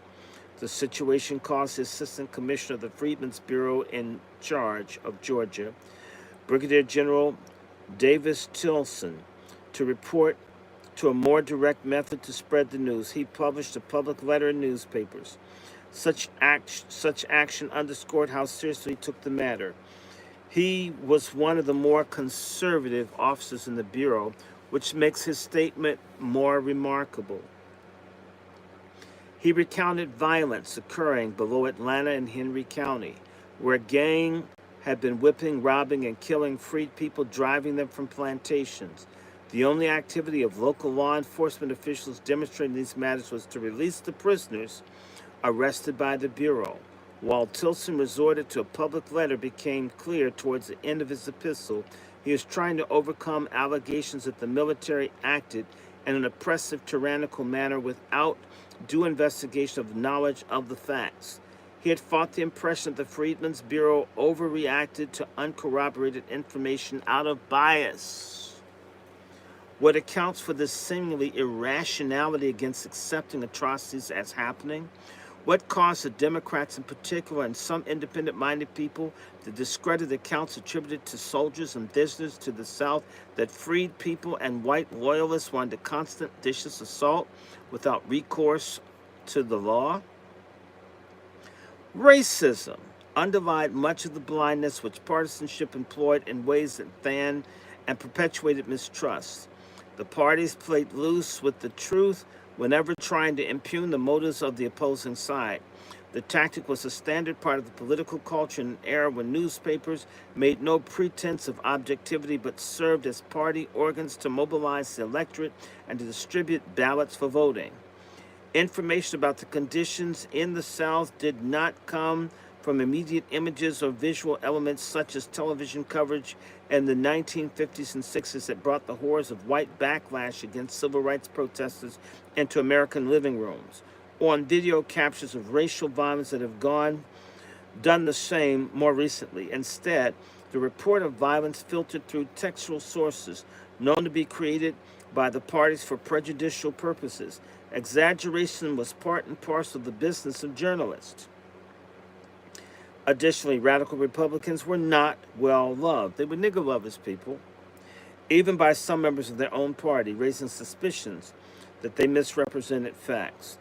They could seem as self-righteous and unwilling to compromise on policies like black suffrage that were ahead of the popular curve. According to their critics, They fabricated stories. Rumors abound about the Republican press of outrageous atrocities committed that had no corroboration. A Georgia doctor sawed off the legs of a freedman to prevent him from leaving. An Alabama official supposedly found 133 black bodies in the woods. 2 white men reportedly stretched a black man across the log to chop off his head. An Illinois newspaper argued that these pestilent lies had traversed the country by telegraph, but then had been discredited by further evidence. That's not true either. Capturing this mood was an item in the New York Times of August 1866 that bore the headline. And you need to know that the New York Times was started by white supremacists. The falsehood exaggeration of the radical press. The Times was a Republican newspaper that supported the Lincoln administration during the war, including its emancipation of slaves as a war measure. Yet here it was criticizing radicals for reproducing erroneous information that fostered anger and estrangement between the North and South, so they could ride into power on the strength of pretended sympathy with the Negro. Not a week went by, it proclaimed, without tidings of an ex-Union soldier slain in his bed somewhere in Georgia, or a black man losing his life in a street brawl, the origin of which we know nothing. Then came the radical cries for imposing martial law and declaring the Freedmen's Bureau as a saving agency between white wolves and black lambs. How frustrating for the people in the army like Howard and Grant, who knew the violence happened, yet nothing seemed to convince the naysayers, including some organs aligned with the Republican Party like the Times. Even with all the evidence supplied by military officers, by newspaper correspondents and travelers in the South, and by arguments in the floor of Congress, the notion persisted among opponents of the radicals that demand for the turning the military into a national police force was based on a fiction. The president did not help matters. He preached that leniency worked and that ex-Confederates treated the freed people well. How could military officers convince even skeptical moderate Republicans that all was not right in the South? Howard understood the challenge involved in the fight for credibility. It was a problem he faced in defending the Freedmen's Bureau against its critics as he fought for the annual renewal from Congress. In August 1866, he wrote Congressman Roswell Hart of New York in a public letter in which he expressed frustration at how to convince the public about the necessity of continuing the Bureau. He recognized the difficulty of finding a delicate balance in the presenting of information. If I deal entirely with statistics, he noted, the public are apt to wander through the long tubular statements without comprehending their relation to the objects to be presented. If I fail to present facts and figures and deal in generalities, I incur the displeasure of the large class of people who ask for such proof of results. How should he resolve this dilemma? Quote, I shall aim to group general statements with statistics in such a manner as to give a clear idea of the Bureau's work. A combination of the general statements with statistics became an important shift in how the Bureau went about the task of documenting atrocities. Beginning in September 1866, Howard started tracking more systematically the murders committed against freed people. A circular went out on September 24th ordering the assistant commissioners to report, without giving the names of the persons concerned, the numbers of murders that have occurred in your districts where freedmen have been victims, or the parties according to the official record. The letter added, the object is to test the truth of the statements that have publicly made touching this matter, and to enable General Howard to give the facts. At this point, Howard appeared less concerned with providing individual names of victims and assailants.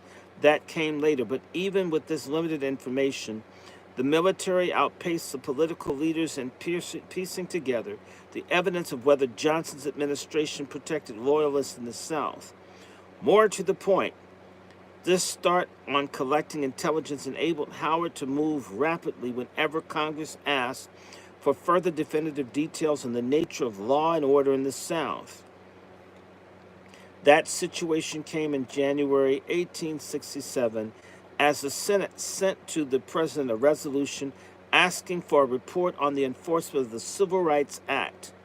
Senators wanted to know the nature of the violations and, especially, if steps taken to punish offenders. Many of them already knew the answer and likely expected to catch the president in a misstatement.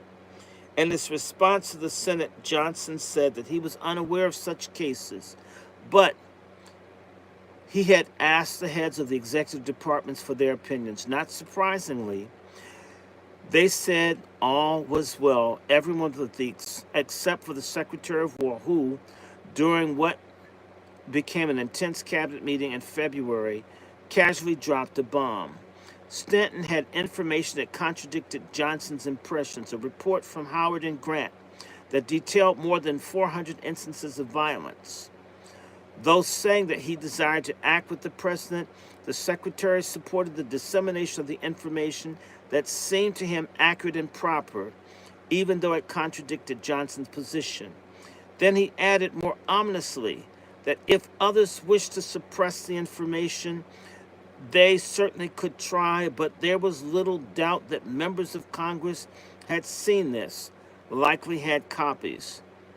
To a more contemporary phrase, the report had been leaked.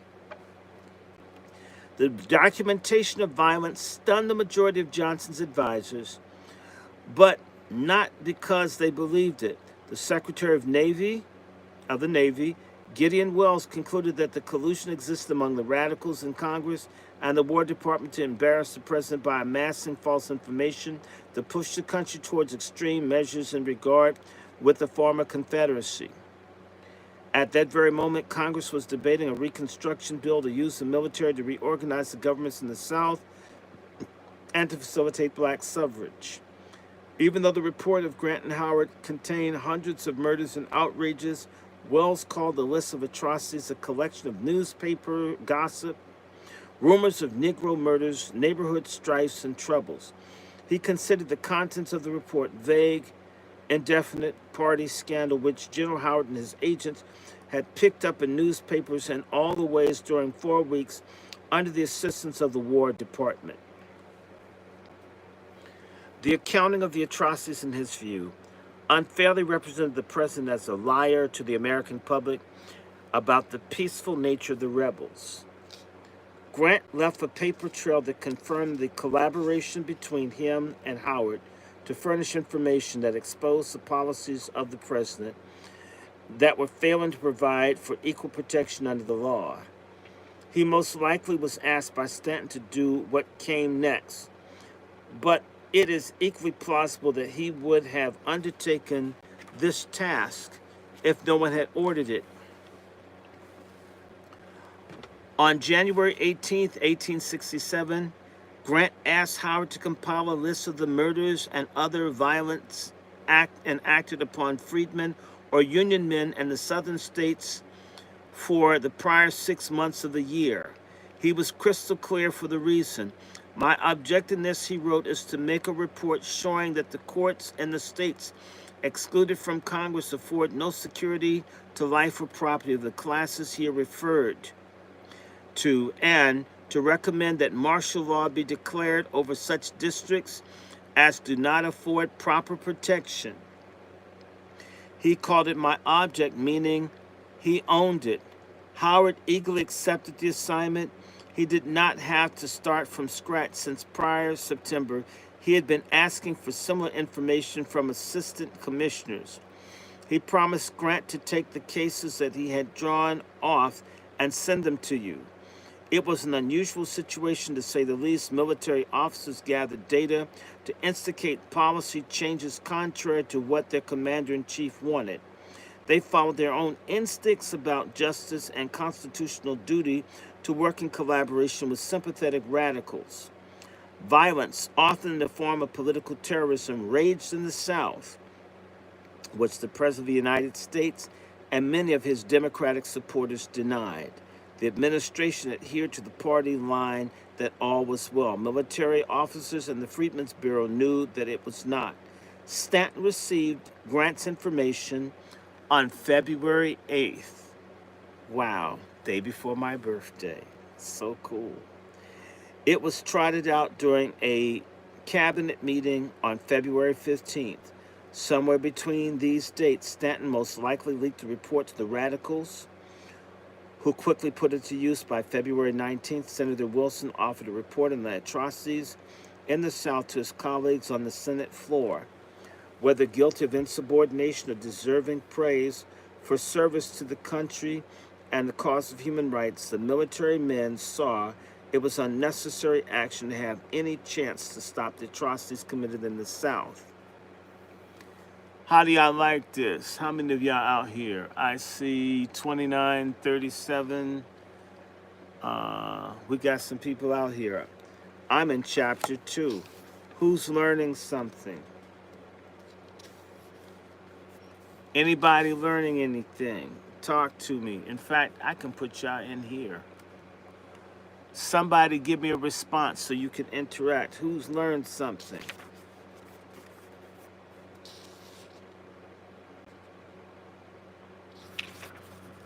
Anybody learn anything? Anybody get anything? I think I'm going to do one more chapter. And then, what time is it? Okay, and how many of y'all are going to get this book? They're just killing people, just murdering people, folks. Just killing people, just slaughtering black people. Just killing. And folks talk about black lawlessness, mass white lawlessness. Mass white lawlessness. Yeah, I'm gonna do one more chapter. I got to try to do 50 pages and then I'm gonna turn in. Can I try to do 50? I'm gonna try, and I'm gonna show y'all the tables. This is chapter 2. Black Lives in the Record. The newest acting assistant commissioner in the subdistrict of Greenville, South Carolina, began his tour of duty by groggily fumbling his way to the door. It was 6 in the morning. A timid but persistent rapping had awakened him. A partially dressed John William DeForest, a major with the Freedmen's Bureau, pulled the door ajar and looked upon an African-American man who begged to see the major right away. The man's insistence convinced DeForest, allowing him to enter, that as the major finished dressing in the stranger's presence, the black man introduced himself as Cato Allums and wondered whether the name was familiar to DeForest. Allums had filed a complaint with DeForest's predecessor because the men the prior year had robbed him. But that was old news. Allums had come because he feared he had killed one of the white men who just tried to murder him. Allums reported that the encounter began with a knock on his door in the dead of night. The black man had been on guard because he had experienced trouble before with a group of white men nearby. Fortunately, he owned a pistol given to him by the Freedmen's Bureau officer. After Allums refused to open the door, the intruders rammed it open with the log. I mean, can y'all imagine a no-knock raid?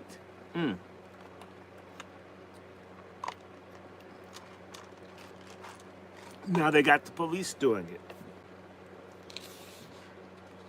Fleeing for his life, he bolted past them through the opening as one assailant fired and missed. Another took aim and Allums reported, "I shot him." Praise God.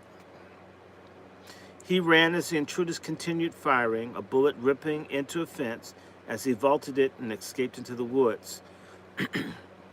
Allums' assailant later died from the wound, but Allums avoided hanging when the other assailants failed to show at a hearing. The court released the freedman, who then disappeared from the public record. The political situation also may have influenced the outcome. Former Confederates in the community knew that Northerners tried to gather damaging information on Southern violence and that their behavior in criminal matters sent messages about the safety of freed people. During his investigation, DeForest spoke with the local magistrate who mentioned that Northern people doubted whether you can give a Negro a white man's chance. He convinced the major to allow civil proceedings to move forward rather than take military action. An acquittal would indict white people, conducted justice fairly for black Americans, thus supporting conservatives who contended that there's no persecution occurred. Even in this remote corner of the South, tucked in the up country near the Appalachian foothills, the participants understood the impact of their actions in shaping Northern impressions of Southern law and order. And other parts of DeForest's recollection, however, called into question his commitment to black justice and demonstrated the limitations of collecting data on outrages. DeForest encountered alums shortly after Commissioner O.O. Howard, through his circular of September 24, 1866, had ordered the tracking of murders. Every month, the major was to submit a list of outrages by black people against whites and vice versa. His notation on alums gave only the skimpiest details, names, date, and location, hardly energetic and certainly not something radicals could exploit. Throughout his tenure, spanning more than a year, DeForest recorded a total of only 6 outrages. Whether the sum of this was a result of administering a peaceful area containing fewer black people or due to a lack of diligence is hard to tell. At times, he treated the complaints of freedmen skeptically. He once refused to provide military intervention for a black man who claimed that 2 white men had threatened his life. When he learned that no shots had been fired, DeForest, without investigating further, dismissed the matter as nothing more than a rough frolic. He sent the uneasy man away and said he heard nothing more about it. The incident did not receive a mention in his monthly accounting of outrages. These examples capture the ambiguity that has made it difficult to establish a definitive assessment of the relationship between the freed people and the Freedmen Bureau agents, especially as it affected reporting of crimes. Agents often provided the only avenue for black people seeking redress for justice. Sometimes they found men who took their complaints to heart. Other times they received less sympathy. DeForest displayed both tendencies even in his helpful stance with alums. He filed a report. I lost myself. For Washington, that was rather empty and understated. And his other retelling of an outrage received no official tallying at all. Consequently, the criticisms of the detractors at the time, embraced even by some historians, fail to substantiate the claim that these agents always stressed rather than minimize white violence, or their bias caused the majority of them to serve as an arm of the radical Republicans and to accept any report from black people at face value. Most agents did the best they could under difficult circumstances. However, the limitations of the Freedmen's Bureau's infrastructure, lack of clear policies, and other structural matters within the agency guaranteed that their monthly reports, contrary to Democratic claims, understated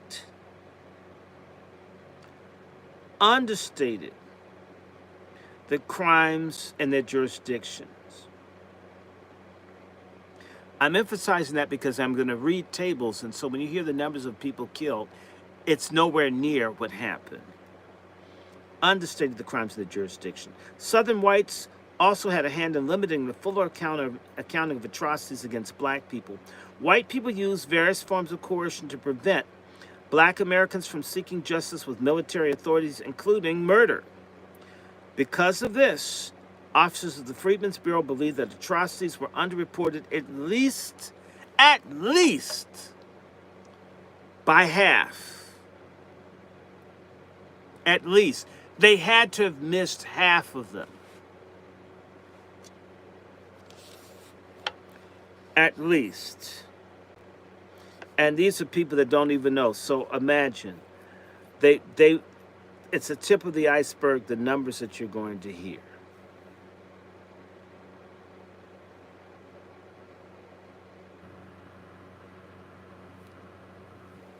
Meanwhile, the half that the agents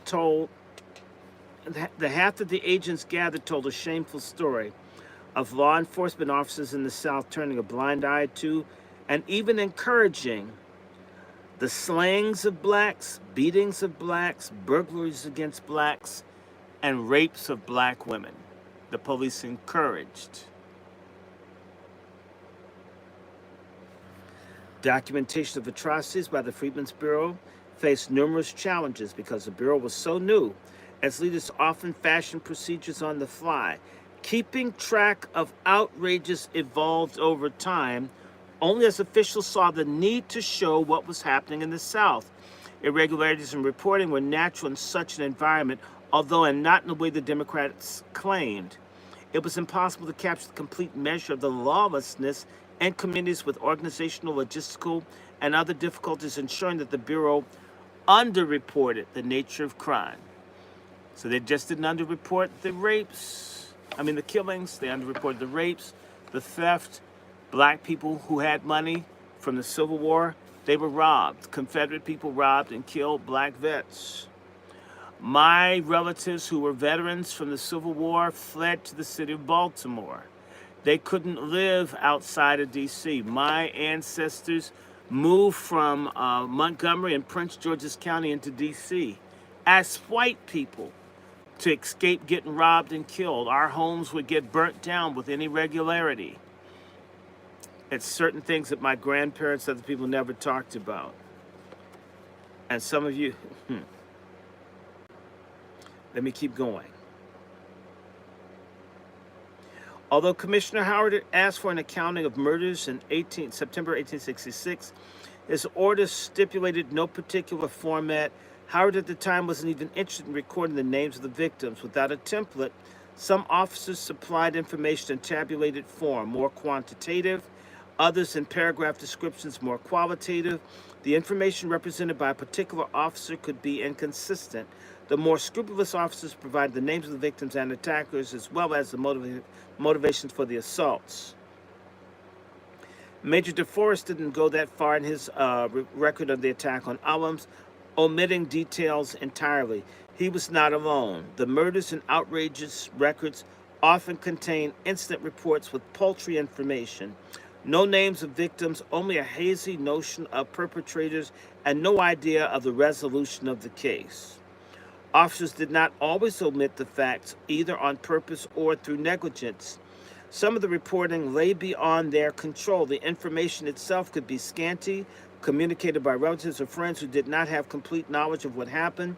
Sometimes the stories came in weeks after the original assault, preventing officers from cornering suspects who fled or from finding witnesses who could confirm the allegations. Hearsay was inevitable. Personnel problems added another challenge to the consistently gathering information. In general, the Freedmen's Bureau was short-staffed. They never had enough people. Of course, this will help black folks. They never had enough people, and they had to renew every year. That's how shit. We need our MFM. We damn sure need our MFM. On paper, each state had an assistant commissioner to supervise a bevy of subordinates such as a medical officer, a finance officer, an inspector, district superintendents, an overseer of schools, and a local agent hired from communities. Also important were the sub-assistant commissioners like DeForest, who had jurisdiction over particular areas, regions of the state, often in combination of counties. It was rare to have all positions filled.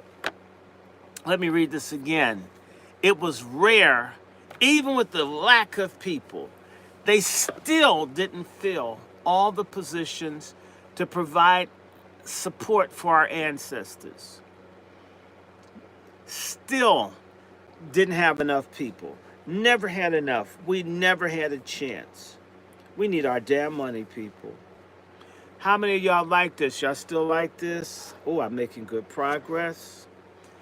And I also want to tell y'all, y'all can donate. There are a couple more of these I want to get. I got about 6 books I need to get. Yes, y'all need to drop me a few pennies. I need them. You know how to do it. You can send me through Venmo and Patreon. My Patreon is Dr. Randy Short. My Venmo is DrRandyShort. Dr. Randy Short. For Patreon and Venmo, it's the same. For Cash App, it's $DrRandyShort. $, Dr. Randy Short. If you do Zelle, or PayPal. They both have the same one, which is DrRandyShort@gmail.com. And I don't know, pretty soon I'm going to have a post office box. I've been saying it, but was in the hospital and taking care of my mom. Said, Mom's life matters, right? I'm going to take care of my mom. I don't care what nobody says. I love my moms. And my mom's looking good. My mom is really doing well. I want to thank everybody that gave to the GoFundMe. My mother's alive in part because people helped. Stuff y'all gave me, I trust me, I definitely looked out for my moms. I appreciate y'all. Y'all been good to me. Please retweet this, like this. I usually don't do that, but please like and retweet. Share this. Tell other people about it. My platform, I never wanted more than 5,000 people. I only have 3,000. Some of y'all should share all these videos. I haven't locked my stuff up. I could. I am thinking, I'm going to probably do the Rumble. I had it. I just haven't used it. I absolutely want folks to know. And if nothing else, okay? So like this, share it. I'm going to keep reading. And my God, folks. Once I do this, I think I'm going to read another chapter in another book. Let me see. I'm here. I'm on 33. Did I get to 33? Let me see. No, let me see. Short-staffed. That's where I stopped. On paper, it was rare to have all positions filled. An early history of the Bureau tracked an incredible amount of turnover. A lot of folks didn't want to work, or they were afraid to help black people. A lot of turnover. People didn't stay. So there wasn't even consistency in the staffing, the people collecting information on our ancestors being murdered. An incredible amount of turnover, beginning with the assistant commissioners in 3.5 years.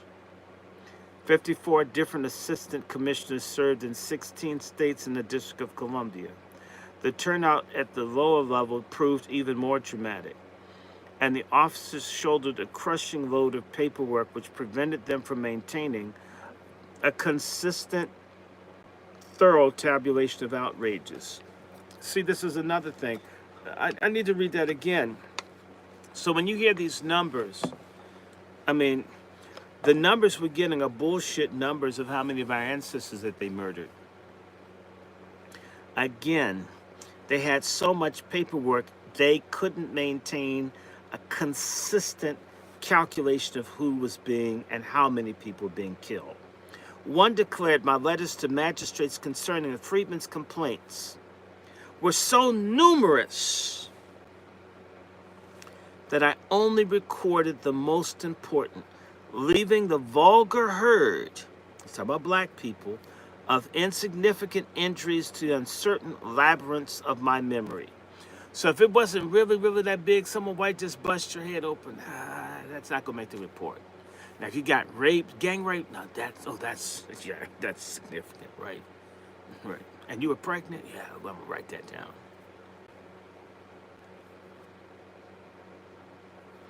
This officer frankly admitted he did not record all the evidence of outrages because of his heavy workload. And he admitted it. Imagine how many didn't. The desperation to fill positions sometimes caused officials, listen to this, to draw upon former Confederates as subcontracted agents to provide the first point of contact for black people for filing complaints. So you got to go to your old master to say that his son shot you. Do you think that these Confederate people reported the black folks getting killed? Do you? Is there a stupid ass person out there that believes that? Without enough staff, officers had to beg for volunteers from local authorities who absorbed the cost.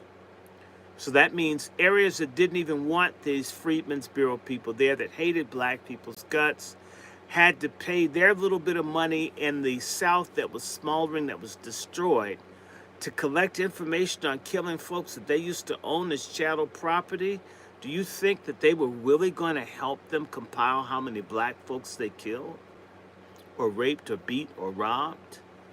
The answer is hell no. I'm emphasizing this to say to you that a Holocaust happened to black people between 1862 and basically up into shit. They killed black people by the thousands, maybe tens of thousands. And no one's really tried to do that. And we're sorry ass people that we've never, all these scholars, what's this guy, Skip Gates, no one's ever said, how many black people have been butchered? Let's see if we could do some kind of modeling demographically to have an idea. There's enough money to do it. Our black elite, our boule people, they are trash. They should be strung up for being such sorry ass people, for not finding out. This would be enough for reparations itself. Even when we were free, trying to work with people that had dogged us, they're still killing us, murdering us. I mean, I've never owned these slaves. Never listened to anyone saying that. I don't like reading stuff like this. This makes me mad. Congress, in the first year of the Bureau's existence, had appropriated no funds for salaries, forcing the Freedmen's Bureau administrators to rely on people from the community to serve as agents. In Georgia, Brigadier General Davis Tillman petitioned the governor to authorize county officials to serve. The governor approved, which placed former Confederates in positions overseeing the interests of freed people. These are the same people. These are the same people, guys. These are the same people who had just 300 black folks got killed. The same, that state of Georgia where in like a year, 300 black people got killed, that's the Confederate number. Do you think these Confederates told the truth? Do you? Maybe they killed 3,000 people.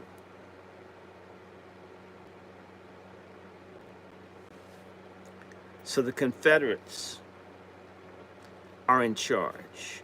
This did not sit well. One military officer in November 1866 complained to Tilson, quote, "The appointment of rebels as agents of the Bureau is as foul and wicked injustice to the freedmen and a disgrace to the government.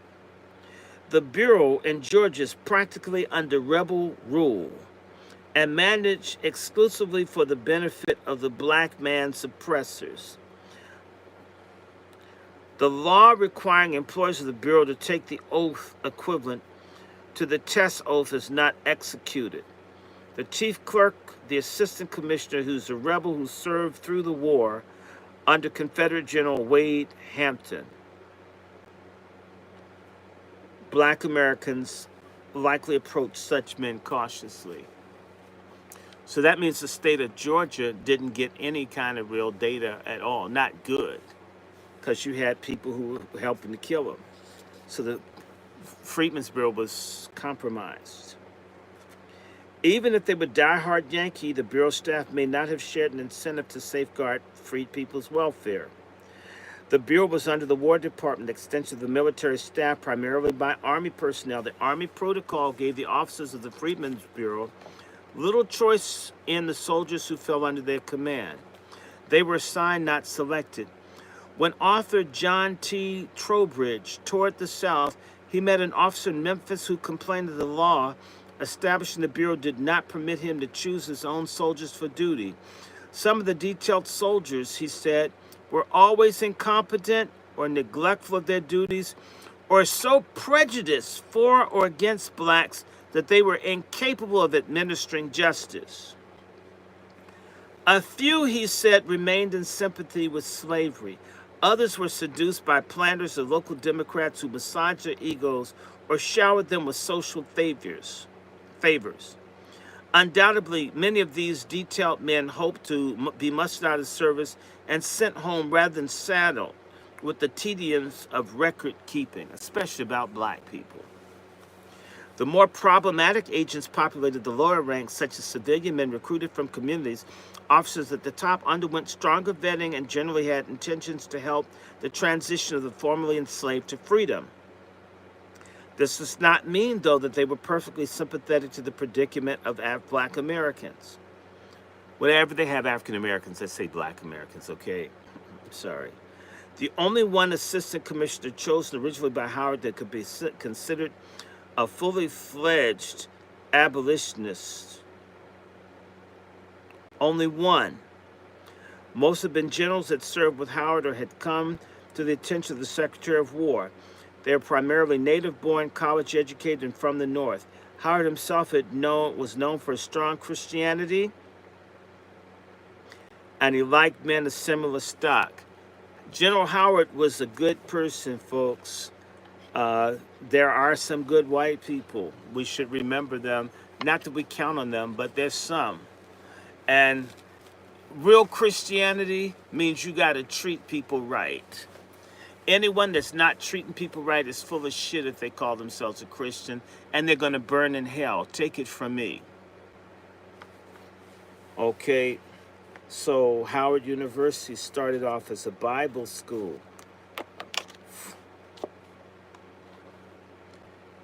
But whether or not they met with his own religious standards, he tended to seek conscientious men. As a group, unlike the critics maintained, they hardly could be considered uniformly radical. Radical meant that they were for black people. And that's how you're radical now. If you want justice or fairness or reparations, you're crazy. People that want you poor and hungry and dirty and having health disparities, you're radical. I'm sorry. They're good people. They're conservative people. Folks who want justice are crazy.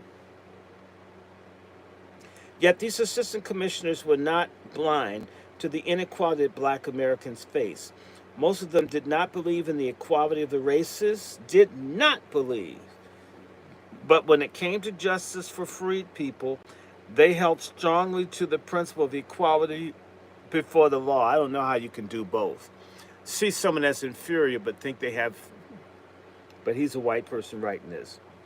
Beyond personnel matters, the quick establishment of a bureau without organizational precedents or consistent guidelines to handle the lives of millions of people ensured that even men with the best intentions faced enormous problems. They didn't know what the fuck they were doing.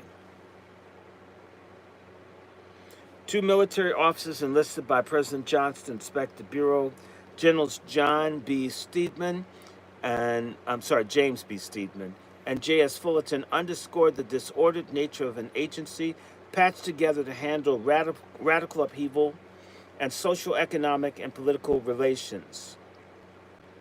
But the reports they produced was a biased one. Johnson intended to prove that Congress should disband the Bureau and had selected men who agreed with him for inspection, so he hates blacks. Reading against the grain of the conclusions, nonetheless, underscores the procedural problems that beset the agency, especially when it came to the oversight of criminal behavior. So you don't want to do anything to protect black life. Steedman and Fullerton noted that the Bureau had no settled mode of administration and little uniformity in procedures. Officers applied different policies as they adapted to particular circumstances within their jurisdiction. And one state officers exerted judicial powers, and another they turned over cases to civil authorities, and still another they turned conflicts over to provost courts, which were military bodies. In some areas, officers tried to regulate wages, and others they did not. In some states, the Bureau interceded on behalf of freed people, and others, its officers coerced the freedmen to the advantage of planters. In other words, they basically re-enslaved them. That's the Bureau good guys, making them take like slave jobs. The report added to the impression that violence in the South had been overblown.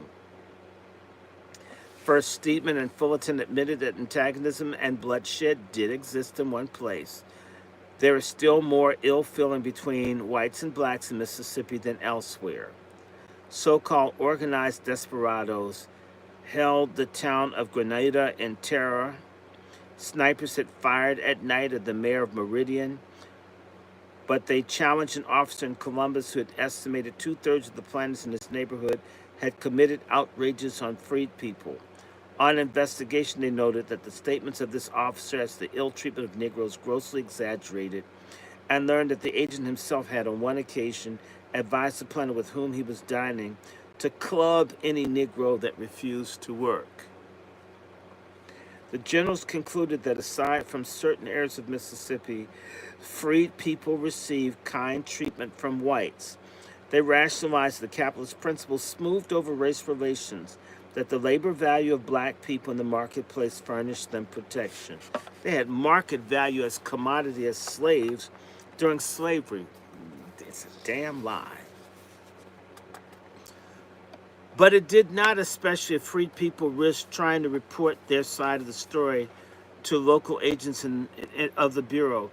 Time and again, employers or local thugs intimidated or gunned down black men and women on their way to air their grievances before military officers. Despite these issues that undoubtedly restrained the reports of violence, most Bureau officials did their best, given their own limitations, to account for the atrocities in their jurisdictions. And black people, although aware of the dangers they face and the problematic nature of the military personnel, still tried to tell their stories, even though the vast majority of complaints received little satisfaction. For black people, justice in the early Reconstruction remained an aspiration, not a reality. Black Americans could not testify in courts or sit in juries until after the radical Reconstruction began in 1867. For the most part, the criminal justice system typically punished rather than protected them. Military justice provided one of the few avenues of possible retribution despite imperfections. Even if no justice came, it was worth placing a violation of human rights on record in a government document. The act of reporting itself, according to one historian, provided a means of resistance for freed people. And so freed people went in droves to military officers, just as Cato Allums did when he appeared on the doorstep of John William DeForest. They came for many purposes, including to complain about the need for schools, about planters who refused to pay wages, about families torn asunder as white people enforced apprenticeship laws. White folks could just take your children if they wanted them, like Child and Family Services. Nothing is new. 1 out of 9 black children are removed from their homes. Wake the hell up, sleeping black people. Forced apprenticeship. If I wanted your child, let me just break this down to you. Under the black codes, let's say that your child knew how to work with horses and put horseshoes on, and I had a stable, and I didn't want to pay anybody. I could come up and apprentice, literally tell someone, I want Devin Haley. Yes, Sister Devin Haley and Judah and everybody else to work for me, their kids. And the police would come and take your damn kids. And if you didn't like it, they could put your ass in jail, or you could end up dead. And they could take your kids for a couple of years and make them work and tell you, I'm going to take care of them. They might learn how to read. This is the freedom that, and they're talking about white people in South Africa. That's some stupid shit Trump's on. Quote me, I said it. It's stupid.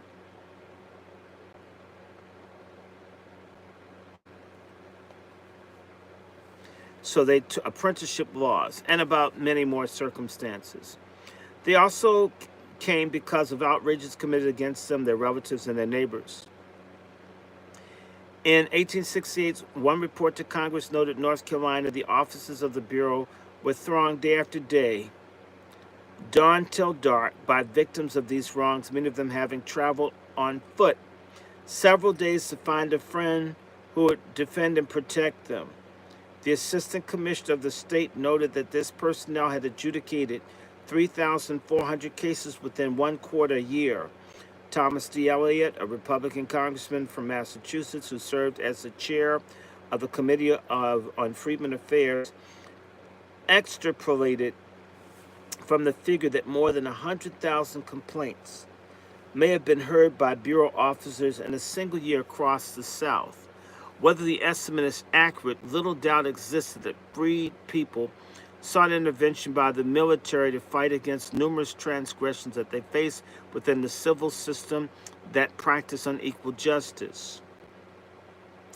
Although the problems in record keeping gave critics ammunition to argue that the material was tainted and thus worthless, reports from the Bureau represented hard-won evidence that accurately portrayed the larger pattern of violence within the Southern communities. But Democrats refused to believe what had increasingly become damning testimony of the white South's rejection of the terms of reunion. Over the course of 3+ years, officers collected and identified 3,981 incident reports under the title Records Relating to Murders and Outrages. That's Table 2.1 that I'll show you in a moment. The materials have been preserved by the National Archives on microfilm, involving 8 states of the former Confederacy and the District of Columbia, D.C. Although most of the incidents span 1866 to the end of 1868, when the Freedmen Bureau began a phased reduction in personnel. So they never had enough personnel, and they're reducing personnel as they're compiling the report. Keep that in your mind. The records include some crimes reported in 1865. Some. The record overall contains the fate between 5,000 and 6,000 people, since one incident report could include multiple victims. In other words, an account might contain 1 killed, another wounded, a third who escaped, counted as one report. The item actually contained a murder, physical assault, and attempted slaying. With the exception of Louisiana, physical assaults tended to be more numerous than murders. That's based on what they could collect. We gathered under physical assaults a wide variety of incidents such as stabbings, whippings, burnings, beatings, or other kinds of physical contact that harmed the individual but fell short of death. Some involved quite minor encounters, while other serious attacks left victims incapacitated. They were disabled. They cut off hands and feet. In Kentucky, when black people were fleeing, they would cut your hands off so you couldn't work for anyone. Way before Sierra Leone, way before the Congo, they were copying here.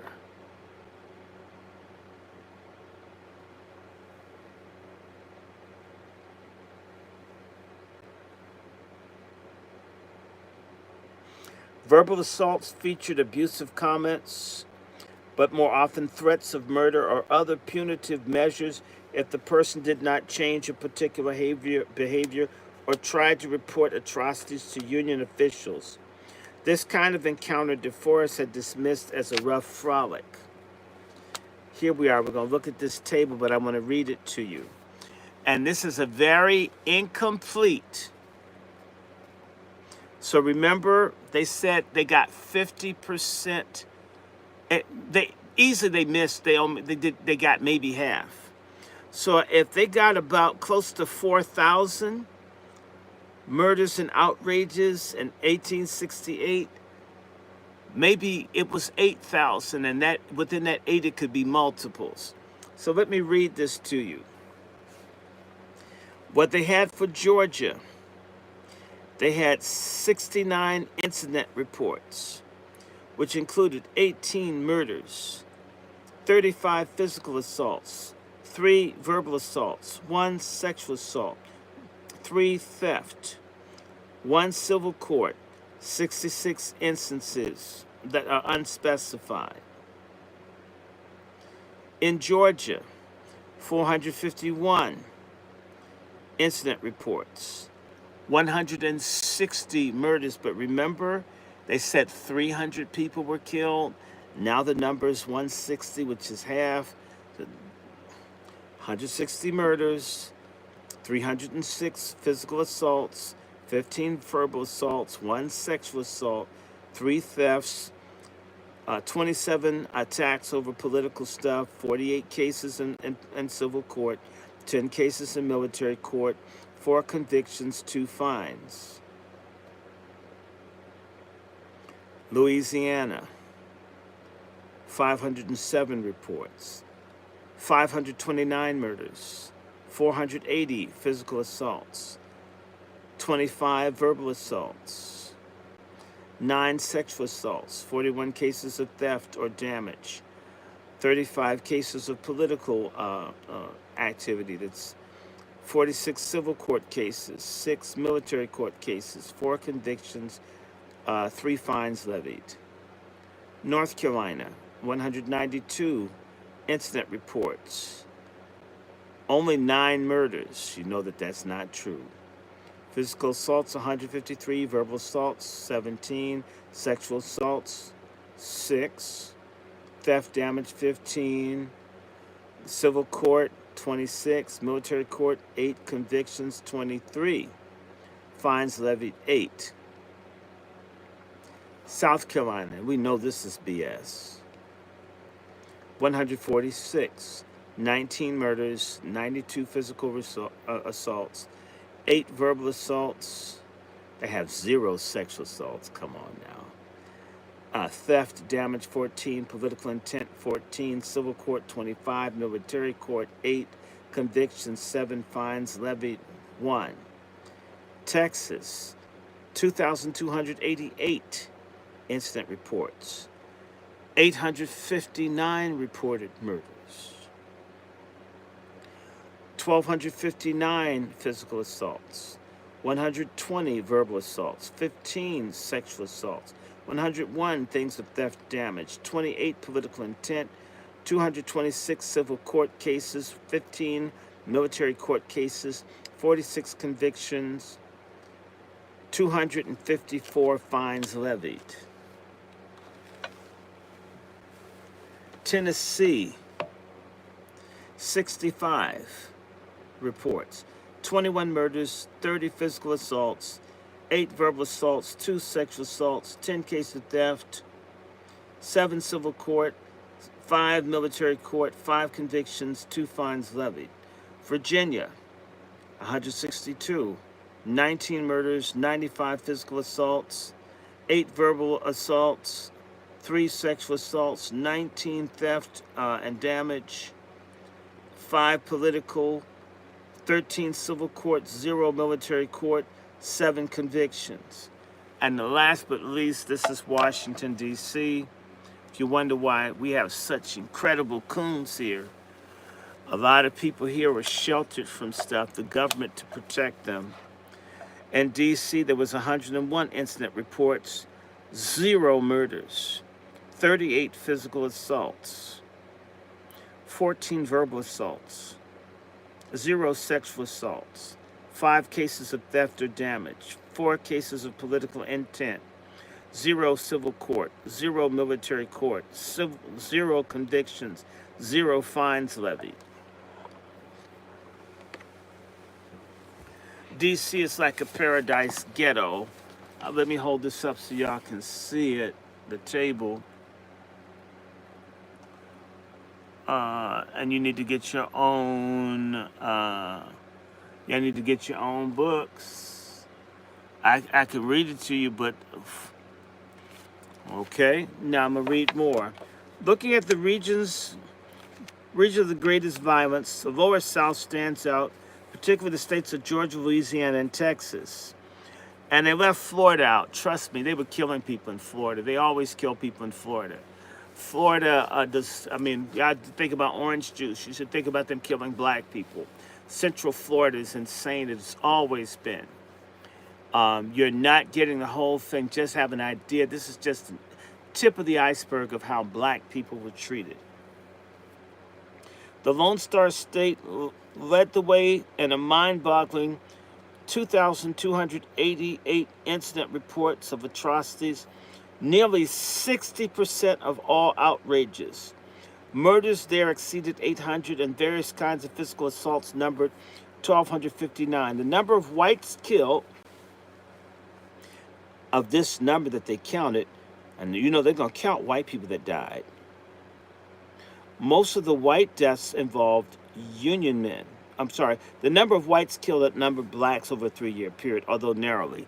Based on the numbers that they have, see, this devil needs to say it, based on what they reported, you're going to write down if a white person got killed. You ain't going to say nothing if a black person got hurt. So, yeah, they reported more white people that got hurt than they did black people. So in Texas, they said more white people. Do you really think they killed more white people for black people? Are y'all kidding me? But anyway, this is how these records go. Whites killed outnumbered blacks over a 3-year period, although narrowly. Most white deaths involved Union men, indicating that they had either opposed secession or failed to back the Confederacy or hailed from the North. Former Confederates might assassinate anyone who stood in the way of their securing local power. White supremacists often claim they used violence to fend off a race war, meaning the alleged agitation by black people and their Unionist comrades, but the numbers fail to support the assertion. White people were by far the main instigators of violence. Y'all need to have firearms. Strap up. People are crazy. We need some white fatigue out here. Louisiana totaled 507 incident reports of murders and outrages, followed by Georgia with 451. Power struggles repeatedly tore apart the Pelican State, which resulted in more than 500 homicides. I need to remind you that in 1868, and this isn't accurate, they killed, in one county in Louisiana, I saw a figure, about 1,800 black people were killed. 1,800. And so this number is 500. It's not true. 1,800 is more than 3 times 500. And that's just one parish. I'm sorry.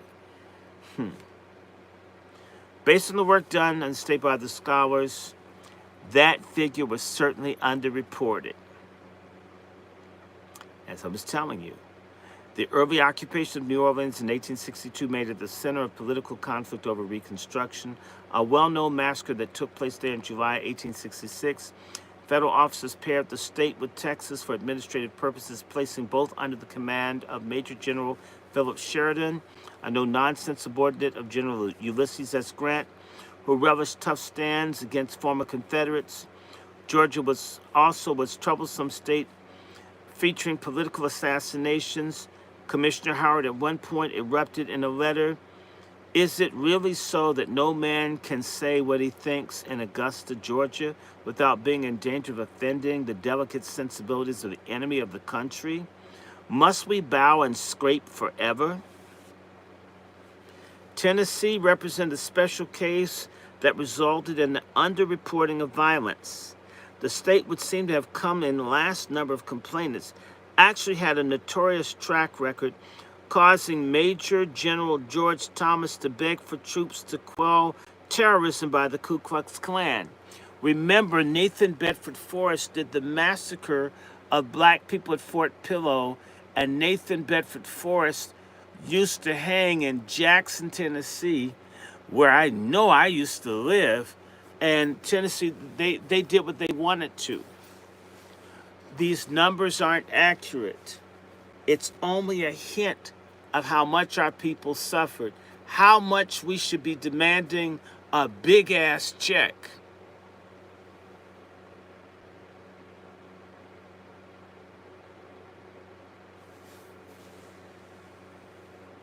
Because Tennessee had been considered reconstructed early, it escaped the initial cataloging of atrocities.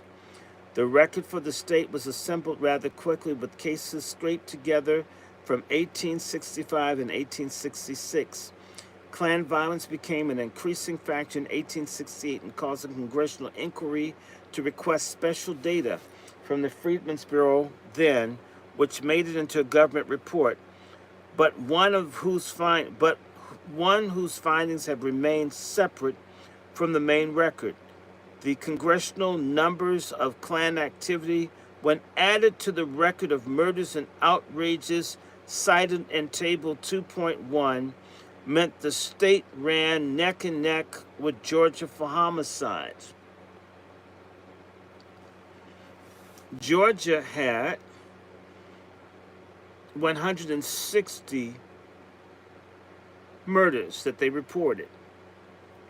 When you add the Klan activity with what the Freedmen's Bureau, then they had 160 or thereabout in Tennessee, meaning that that number that I was telling you, 21, is way off. 21 can go into 160.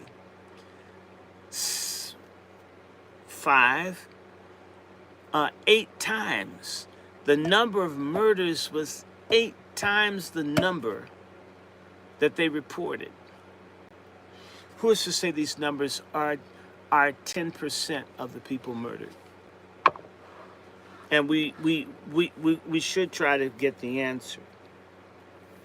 The rest of the states fell considerably lower in notations of violence, although this does not suggest a peaceful accommodation to racial adjustment. Most likely, there are other peculiarities in the data collection that account for anomalies, and timing was everything when it came to tracking outbreaks of violence. Flare-ups occurred idiosyncratically based on local political struggles. And North Carolina, which looks peaceful in Table 2.1, became a center of concern over the Ku Klux Klan during hearings in the early 1870s. That's when they passed those Ku Klux Klan acts. And it is a federal law that you can go after police that murder people. None of your people, even Crump's ass, has never used the Ku Klux Klan Act on these cops. It's federal law. It's binding. They used it for the white girl Heather Heyer that got killed in Charlottesville.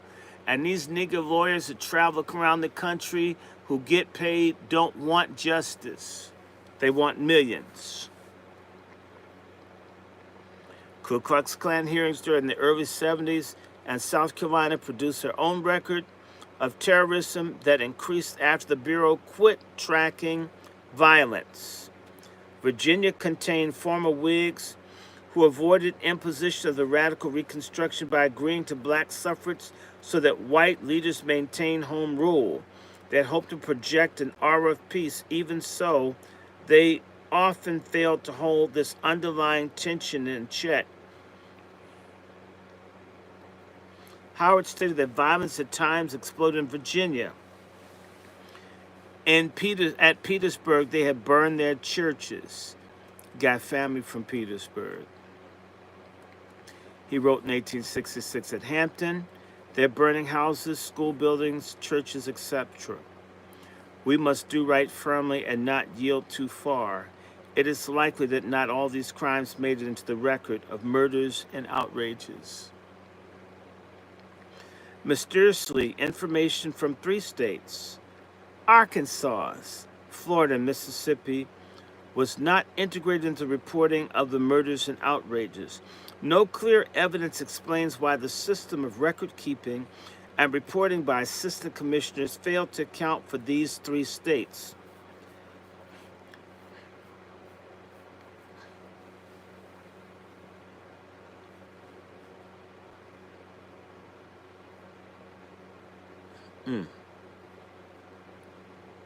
No clear evidence explains why the system and record keeping failed to account for these states. Other sources certainly reveal episodes of violence there, and even the report of Steedman and Fullerton, who diminished the news of outrages, cited Mississippi as a contrary example. Those that know the vast manuscript collection of the Freedmen's Bureau understand that similar records may exist apart from the main report. Whatever the case, it is important not to overstate the geographic concentrations of white violence against freed people in light of the significant gap in formal reporting. The record overall confirmed what radical Republicans preached but their opponents denied, that the legal system did not serve African Americans. As Table 2.1 indicates, that most cases involving assaults on black people and white unionists never went to court or experienced anything remotely resembling justice. Convictions amounted to ridiculously low total of 96 across all jurisdictions over the course of 3 years. Clearly, no justice existed in civil law for black people in the post-emancipation South.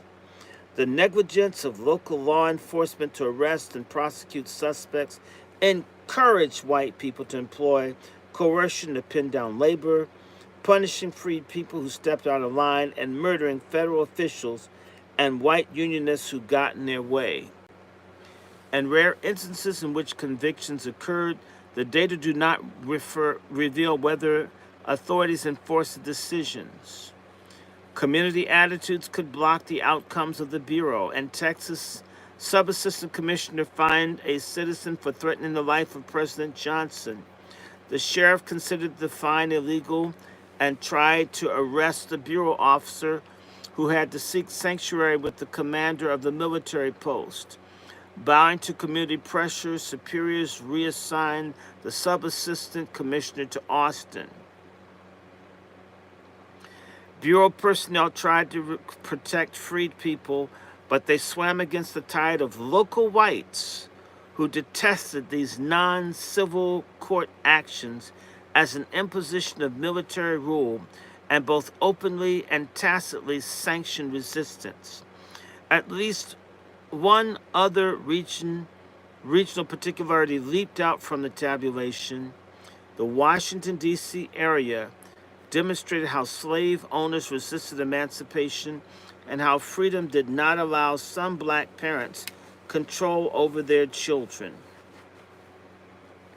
White planters who did not want to lose power over enslaved people used new apprenticeship laws to tear children from parents. Of the 110 incidents mentioned by the Bureau for the District of Columbia, which included cases from Maryland, slightly under half of them concerned masters using the legal system to deprive black American parents of custody of their children.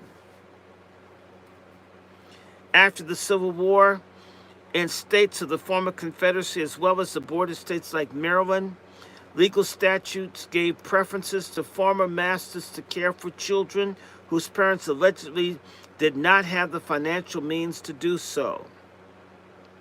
White people maintained that former slaves could not transition to freedom without becoming dependent.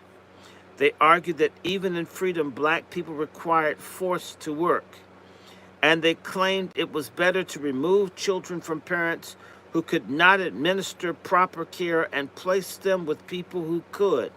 Mind you, we used to raise their bastards, and now they're saying we can't raise our own.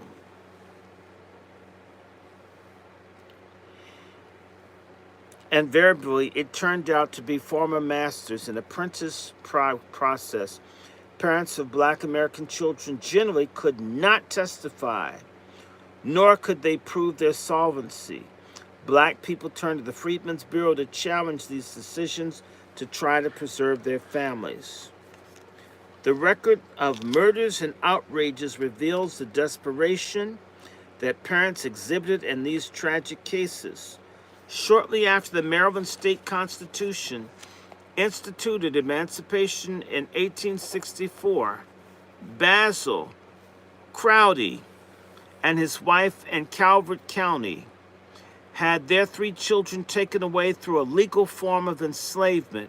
The court bound the children to a Mr. D.R. Saleh, despite the refusal of both parents to consent. Understandably, Mrs. Crowley lost emotional control during the proceedings.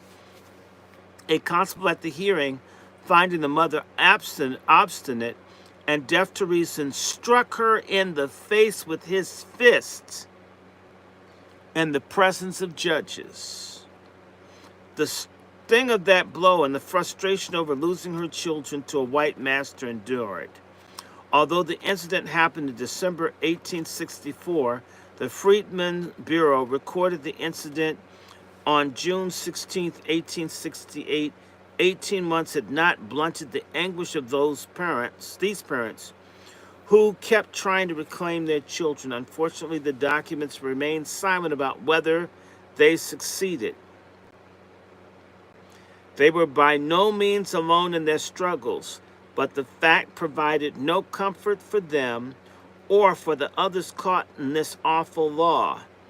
Maryland featured numerous instances of former masters attempting to pin down labor by apprenticing black children, many of them former slaves. As soon as this law allowed in late 1864, about 1,000 children had been seized in Maryland and 2 Maryland counties alone. By the fall of 1866, officials reported that an additional 1,200 indentures. In the Eastern Shore counties, some 1,600 black children had come under this procedure. This practice was going strong until late 1867, when the Supreme Court Chief Justice Salmon P. Chase, while riding circuit, ruled against these apprenticeship relations as a violation of the Civil Rights Act and the 13th Amendment. But they had child slavery for 3 years. These accounts in the Washington area contain their own mystery of how they became part of the record of murders and outrages. Incidents occurred before Commissioner Howard directed his subordinates to trace lawlessness in the South. That these early cases from the Washington area ended up with the other murders and outrages material suggested that Howard dipped into older reports to gather the information for lawmakers and others who might help press the elimination of this atrocity. We know the practice of separating children from their parents distressed him. He made a point of commenting on this particular outrage in his annual report for 1867. The primary goal of the Freedmen's Bureau has been to unite families, not to separate them. The reporting represented yet one more circumstance in which Howard used data to expose an injustice to free people.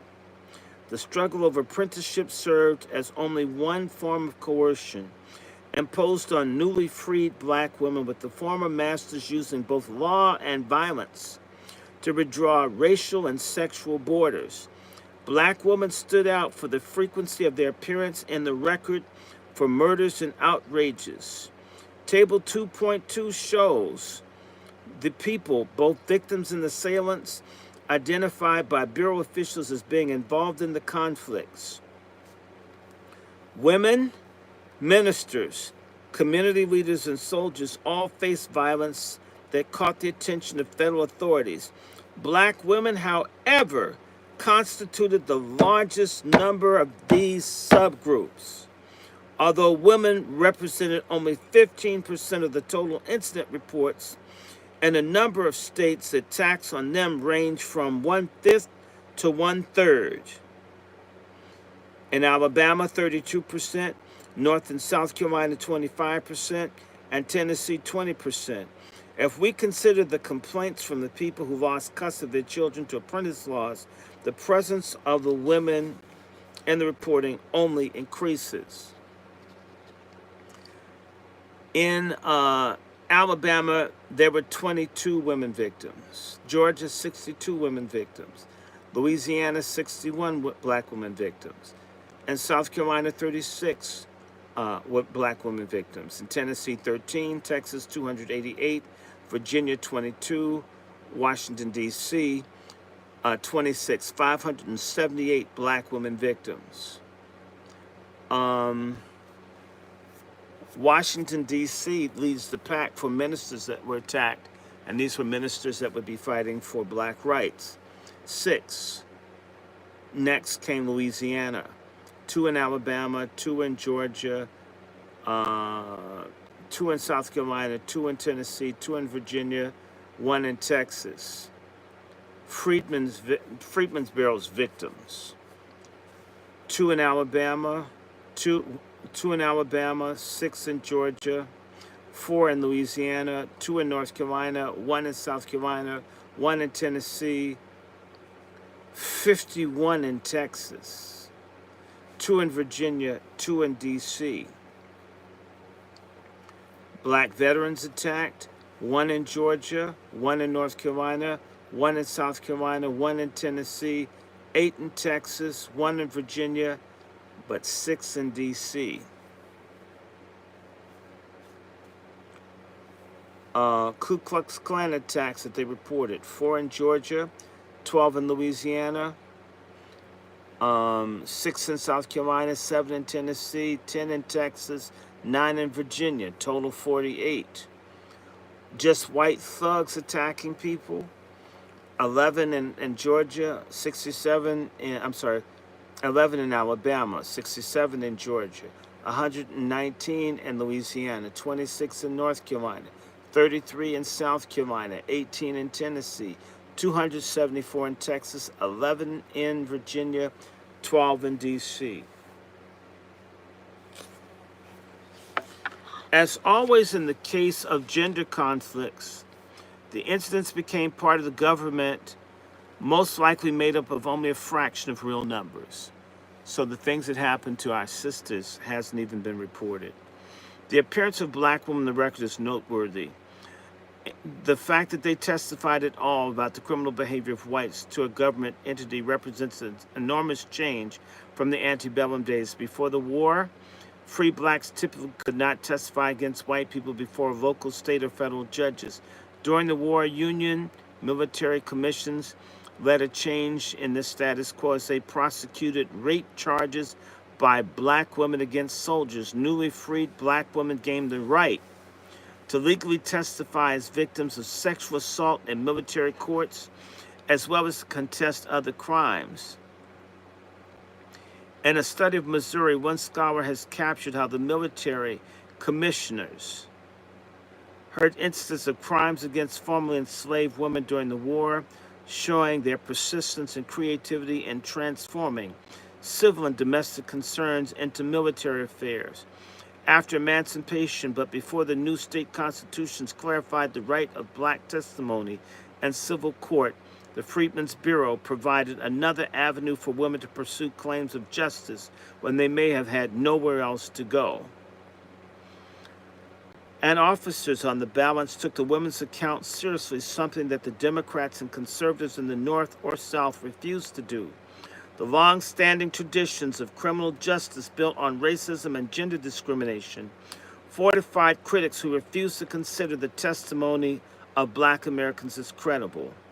The example of Major DeForest, though cautious that even helpful officers sometimes showed little enthusiasm for investigating crimes which may have contributed to the underreporting of criminal behavior against women, this seems to have been the case with rapes, which underrepresented the least reported outrage against women. Such a lack does not contradict historians' accounts of white men frequently raping black women, though. Most likely the diminished presence in these particular reports reflected the difficulty of traversing geographic distance to file reports. Most freed people lived in rural areas away from the Freedmen's Bureau officers stationed in towns.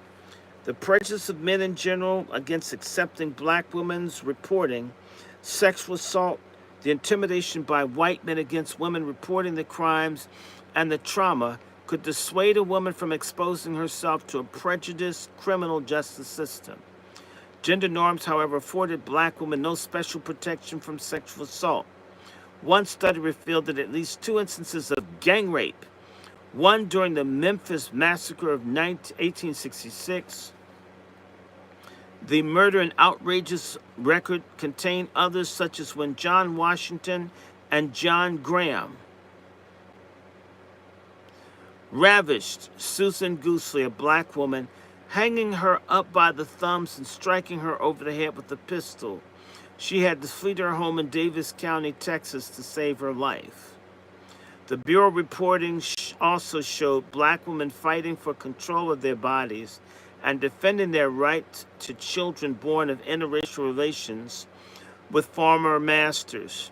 Conflicts came over the resolving of mixed race relations that existed before the war, many of them the product of coercion. Historians have estimated the number of mulattoes in the South at between 10 to 12% in 1860, although the people of mixed race unions made up more significant proportion of city dwellers. 39% of free blacks and 20% of enslaved. These numbers come from a society that publicly frowned on the amalgamation of the races, given the supposed stigma against such associations and the possible embarrassment when encountering a census marshal.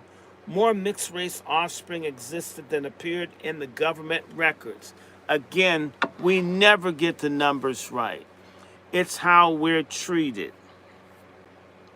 Several incidents in the records expose the conflicts between white men and black women regarding who took custody of a mixed-race child or who held the power to determine sexual partners. In Tennessee, a white man named James Riley attacked a former slave, Catherine Riley, and kidnapped her child. He resisted giving up the child when a public official ordered the younger returned to the mother. Riley rode to the mother's location, beat her with a club until she was senseless, and took the child, stating that he hoped to put it out of the reach of the damn Yankees. In South Carolina, Albert Hamlin spirited his son, Winnie Anderson, to Alabama, keeping the boy out of reach of the mother. The record did not state if the mother ever saw her son again. In Georgia, Nelson Lanford beat and shot Harriet Blackwell, who had come to declare that he had fathered her child. Community sentiments may have been on her side as authorities, in a rare display, arrested Ladford and bound him over to legal court. Finally, one complaint revealed that a child held by a former master turned out to be 6.5 years old and not 18 as the man alleged. A person of that age could hardly have been essential for the laboring needs of a farm. This is some pedophile shit, guys. It seems like the perpetrator tried to keep one of the children he had fathered with the woman under slavery. If you believe that, I don't. He's looking for why. I say he's a freak. These conflicts likely arose from the number of motivations: spite of white men, a desire to control a woman's sexual relations by preying on her motherly instincts, the intention to keep a child fathered illegitimately during slavery. Whatever the underlying causes of the outrages, the record reveals yet one more wrenching side of a transition to freedom in which the undoing and remaking of family relations took a particular toll on freed women. Rarely did such situations reflect themselves in debates in Congress or in the public press. They were more likely overlooked. Then there were the more clear-cut, although no less repugnant cases when men tried to force sexual concessions, failed, and meted out horrible consequences. In March 1868, John Carty killed a woman in Texas because she would not commit adultery with him. Tillman Kerbo did the same to Virginia Harrison, who would not yield to his desires. More complicated was the case of D. Beasley, who had cohabitated 17 years with a woman identified as Minerva. After abandoning the home for more than a year, he returned, only to be spurned by Minerva and his sexual advances. In response, he drove out both Minerva and 70-year-old Unity, who had nursed him as a child. The Freedmen's Bureau ordered him to take back the victims of base imprisonment, but nothing indicated how the matter resolved. The existence of black women's testimony on the record showed that they embraced a sense of citizenship and loyalty to the nation that had made them determined to fight for equality under the law. They turned to the Freedmen's Bureau, as one historian observed, into an ally in the battle to define freedom, and risking their lives to supply information on atrocities to Bureau agents. They asserted the right to live free of violence and to maintain the ability to control their bodies. Freed women in these new circumstances represent a political threat, even without voting rights, as they made public legal issues out of supposedly private domestic conflicts. Households served as sites of power struggles involving new racial and sexual relations. Additionally, black women took on identities as unionists and sided with both black and white men in political fights, and they involved themselves in the struggle with their men before this damn feminism came along, to resist violence intended to construct white supremacy. So if they stopped working with their black men, they're working for white supremacy. If you're a black feminist, you're a white supremacist, you're a traitor to your community. One report revealed women's struggles in the political arena to eliminate segregation on public transportation. Black women in the North employed tactics similar to those of Rosa Parks in the modern civil rights movement by riding in white sections of cars, forcing arrests, and then using the incident to file suit. On February 1st, 1868, a similar incident happened near Gordonville, Virginia. Freedmen's Bureau officer reported the conductor of a railroad between Richmond and Fredericksburg had put out 3 black women because of their race, meaning he evicted them from the train. He noted that the women wished to file a suit in the U.S. District Court to take advantage of the Civil Rights Act. The Bureau officer noted that the legal papers had been filed and forwarded to a U.S. District Attorney, but no outcome was reported. Here again, women immediately seized upon legal mechanisms to testify to their sense of rights as citizens and enjoying the ability to bring complaints to the government. Violence came to women, just as it did to men who demonstrated signs of independence or especially political mobilization. Free people understood that the atrocities originated from more than emotion.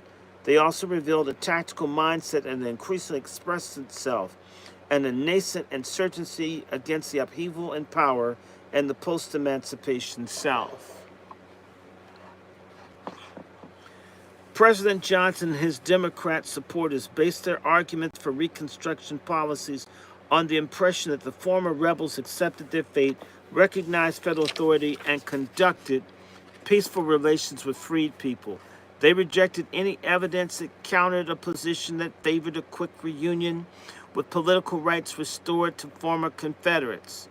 Yet they could not have been more wrong.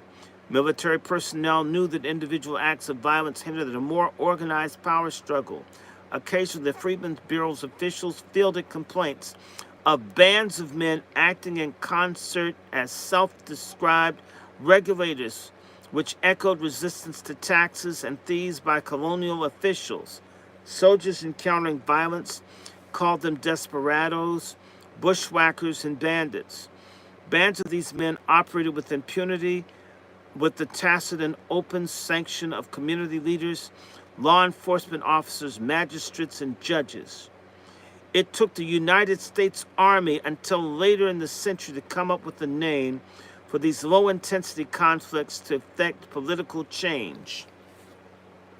Insurgencies, or for that matter, it's basically white racial guerrilla war against black people. Insurgencies are fought not only with guns but also with the complicity of political and legal officials. According to the contemporary State Department report, it is the organized use of subversion and violence to seize, nullify, or challenge political control of a region. As such, it is primarily a political struggle in which both sides use armed force to create the space for the political, economic, and influence activities to be effective. People do not necessarily wage an insurgency as a single group with a centralized military-style command structure, but may involve a complex matrix of different actors with various aims, loosely connected and dynamic and non-hierarchical networks. The tools of an insurgency fall into 3 areas: persuasion, which uses ideology as well as money and control of land; subversion, which people disrupt government institutions and organizations; and coercion, especially violence, but economic control and tactics aimed at government officials to dissuade them from taking measures to prevent outrages. The conquered South featured these activities even before more paramilitary organizations like the Ku Klux Klan became a visible force. Democratic newspapers undergirded the ideological resistance and fed racial anger over the alleged indignities suffered from black resistance to white privilege. Southern employers did what they could to coerce labor. Land redistribution of formerly enslaved people was nipped in the bud. Even early in Reconstruction, we can find actions intended to achieve a political effect, to diminish federal control over race-labor relations. Collusions existed throughout the legal system to enable white violence against black men and women as part of the shaping of a new order. Confederates could not win a conventional war against the U.S. Army, but white Southerners contained their losses through the administering of offices of sheriffs, constables, judges, and other posts within the legal system. To officers of the Freedmen's Bureau, a disturbing number of assaults suggested that violence often had more widespread intentions behind it other than the settling personal scores. At first glance, that evidence may not leap from the catalog of cruelties in the records relating to murders and outrages.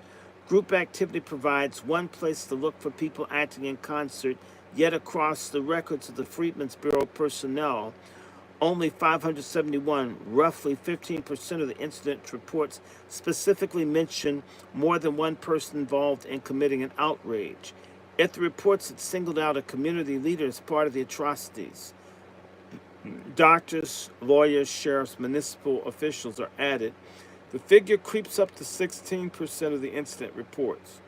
Although these figures fall short of a majority, the tendency of terrorists to act in groups, no matter how infrequently, registered strongly on the Bureau officials. They feared that such incidents signaled a resurgence of the rebel spirit and expressed their concerns when seeing bands of men acting in concert. That rebel authorities failed to respond or looked the other way also troubled federal authorities. After a band of lawless men murdered 9 to 15 people in Tennessee, a Bureau official remarked, their numbers are so formidable that they overawe the peaceable, quiet citizens, and they have things their own way. The word overall served as a euphemism for the lack of local enforcement. It was a charitable interpretation that presumed local officials even cared at all to protect freed people from persecuting white men. The combination of vigilante activity and the lack of law enforcement spoke volumes to the military personnel stationed in the South. Without local courts, criminal proceedings, holding perpetrators accountable, the justice system encouraged the continuation of atrocities and revealed a community-wide acceptance of violence as a tool for restructuring social, economic, and political terrain. Bureau officials noted whenever elites participated, more often leaders in the community were satisfied to let others do the dirty work and help them cover up the circumstances through the sham of criminal justice. Freedmen's Bureau officers experienced community resistance personally. In late 1865, unidentified residents in Fayette, Mississippi, broke into the office of the sub-commissioner of the Freedmen's Bureau, burned valuable papers, stole revenue stamps and money. This was an assault on the federal authority, yet local officials looked the other way. At roughly the same time of the year, Captain Warren Peck, an officer in Copiah County, Mississippi, faced worse circumstances. Residents there seized his representative of the U.S. military, confining him for 3 days in the iron cage in the county jail that was only 5 feet high and 5 feet wide and 7 feet long. Although forced to sleep in the cage for an additional 7 nights, Peck's captors let him out during the daytime while restricting him to confines of the jail. The mob arrested him was led by the sheriff of the county. Peck was tried as an incompetent county justice of peace. Understandably, the imprisoned Peck could not come up with the bond of $2,000 to guarantee his presence before the circuit court.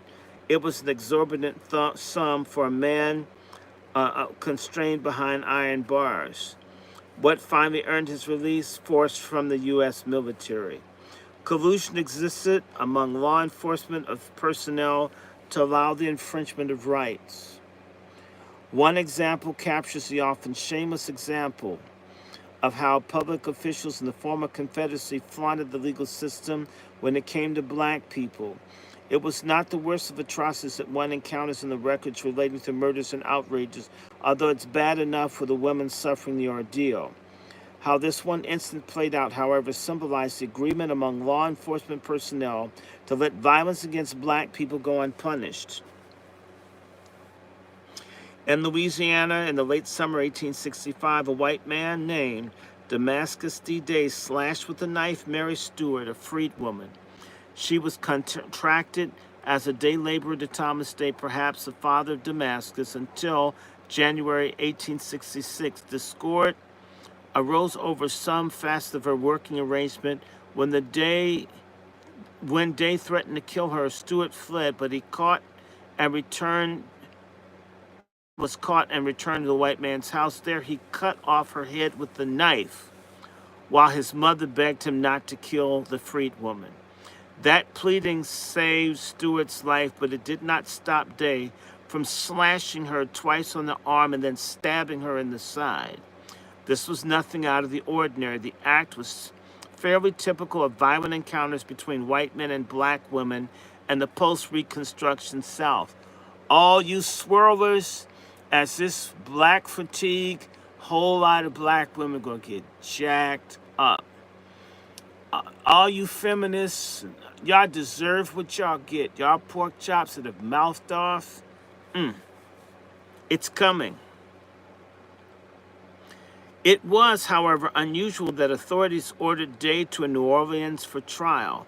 Predictably, neither Stewart nor witnesses on her behalf appeared at the appointed time. The Freedmen's Bureau officer reporting on the case supposed that intimidation had occurred. Most likely Day or his acquaintances had let Mary Stewart know the punishment that awaited if she pushed forward the issue. The next step after such a slashing would have been to finish the job through murder.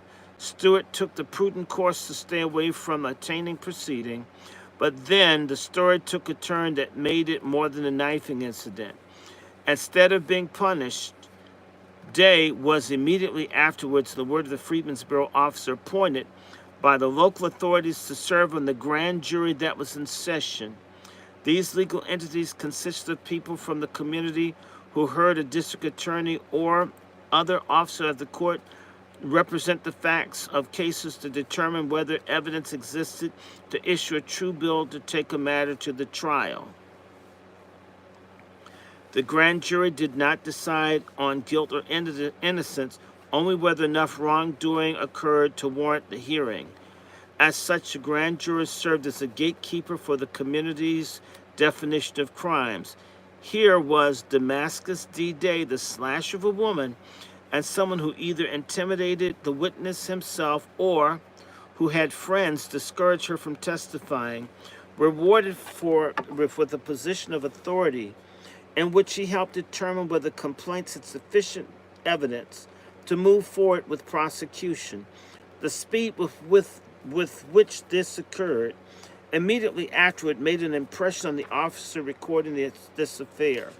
It was a slap in the face for black Americans and white Republicans for the sheer hubris conveyed by this court's appointment of a man guilty of assault with intent to murder to serve as one of the arbiters of crime. It requires little energy to find in Bureau reports more instances of civil authorities contradicting the statements of President Johnson and Democrats that magistrates in the South perform their jobs without racial bias. The assistant superintendent. Hey, what's up? Okay, I have to take a cat break. Come here, Selfish. Come here. Come on.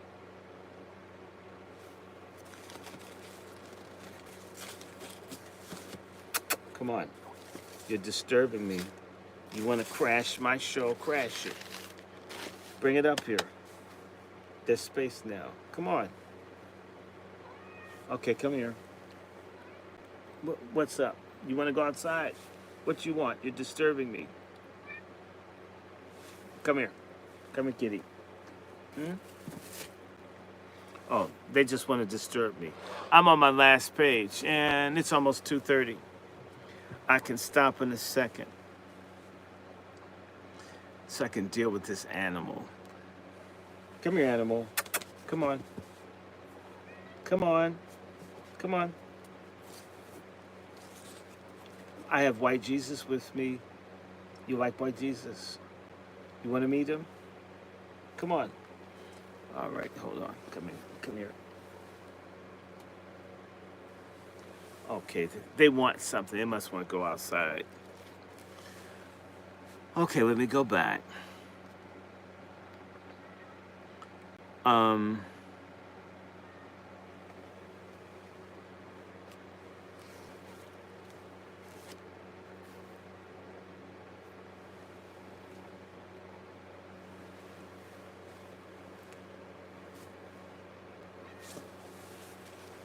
Okay, they want to go outside.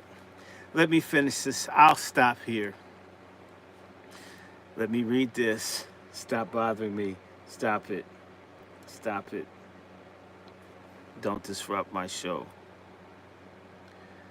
The assistant superintendent of the bureau at Suffolk, Virginia, reported in June 1866 that outrages occurred there frequently, and one particular captured his attention for the signal it sent to the public officials fought rather than aided the efforts to preserve law and order.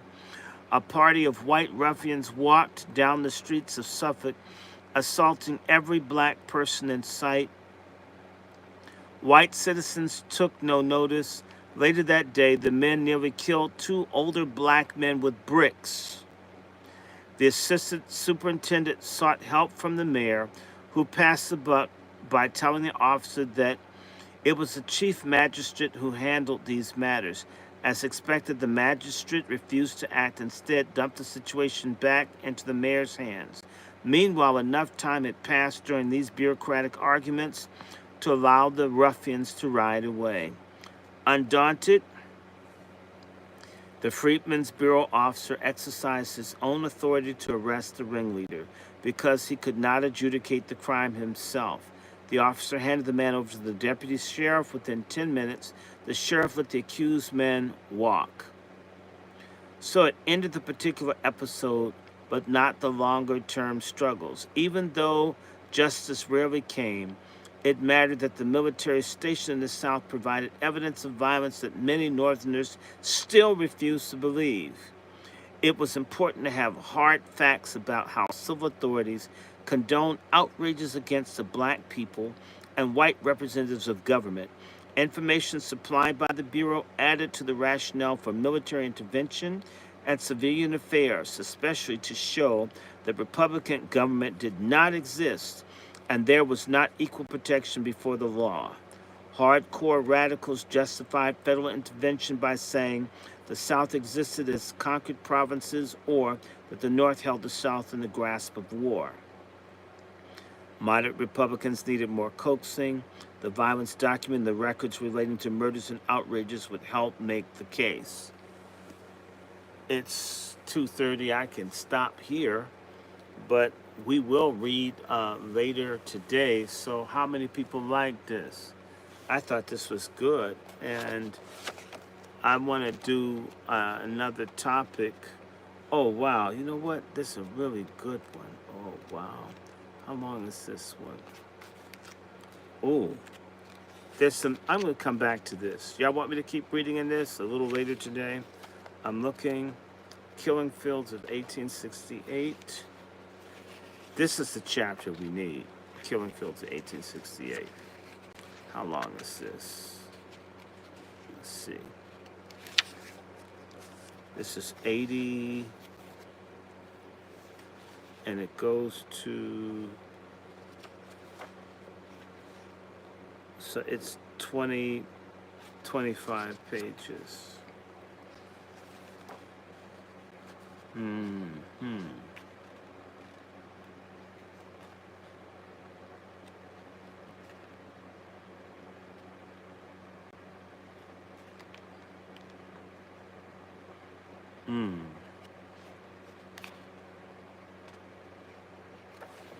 This is one. Hold on 1 second. I think this is the one I have. I'm looking at this.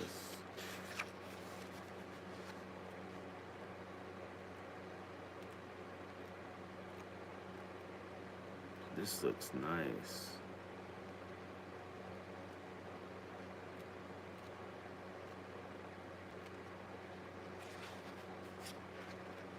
Okay. I'm going to stop here for a second. We're going to come back to this. I'm going to pick some chapters, but I want to show y'all again some of the things I'm going to be looking at over the next couple of reading sessions. I may interchange. I may get tired of reading a particular thing. But I have a couple other books in this line. This is something I want to read from. You guys should get your hands on. This is Carol Anderson's book, Eyes Off the Prize. I want to share this with you a little bit later today, talk about how the NAACP and the Boule and other people betrayed black people's push for human rights, at which would have gotten us reparations a long time ago. Y'all need to hear from that. I'm going to just find the chapter I remember reading. And by the way, everybody needs to know that this happened decades ago. We were set up. We were set up, and we were set up and betrayed. We were betrayed by the black elite. And chapter 2 in this is from, yeah, this is a long chapter, but it's worthwhile. And it'll show you how they agreed to basically turn on black folks in order to get their help. And that's how the Boule and them put us up under the Democrats. And this was all about them getting peanuts and such. There are a couple of chapters in this. And I think I'm going to spend some time in this. But they absolutely let us down. That's how some of this stuff happened. And I'm going to go back and forth between the centuries to show the connections and the consistency, how stuff didn't change. So Eyes Off the Prize by, I consider, one of the finest black women thinkers, writers, is Carol Anderson at Emory University. I love smart black women. Damn, this is like this lady, Carol Anderson. You gotta read her. She's got lots of books. She's everything. She's a great person. I have a couple of these books I got on black resistance. I'll be reading on these. But this one here, Force and Freedom, Black Abolitionists and the Politics of Violence. There's another similar title, and I've got some other ones. I've been putting these books back in order. I'm looking over there because I pulled things apart. I love this one, We Refuse. And I have a couple of others that talk about protecting. I believe we're going to have real problems. July, August, this Watts anniversary coming up. That church being burnt down. In late April, they burnt down the church that Martin Luther King was working out for the trash men. And y'all need to be alert. It's rough out here. And wake up, wake up. And again, share this and support the channel. And of course, pray for me because I love sharing information. And I hope you guys are sharing this with other people. And I'm going to stop for now. Got to deal with my cat. So I want to wish everybody MFM out there for all of you. And don't sleep on it. We're not going anywhere. And it's nice to be back up on this, right? So you take care. I'm gonna take a nap, and maybe I'll pick up about 11. It depends. Okay, I'll see you guys. Bye. Bye. Bye. Bye. Bye. Bye. MFM. God bless and keep you. May His face shine upon you, give you peace. Read, research, study, look. And also, I want to remind everybody, Jaguar Wright is coming to D.C. on the 27th of June. I think it's a Friday. And she'll be at the Bethesda Theater. I'm going to put up a GoFundMe. I'm going to try to help a group of people who hate human trafficking. I got a group. I want to see if I can get maybe 10 or 12 people. The tickets are super high because the place is very small. It's a Bethesda Theater. The tickets, it's like $90. This will be the most expensive show I've ever been to. And I want to make certain that a couple of people go with me.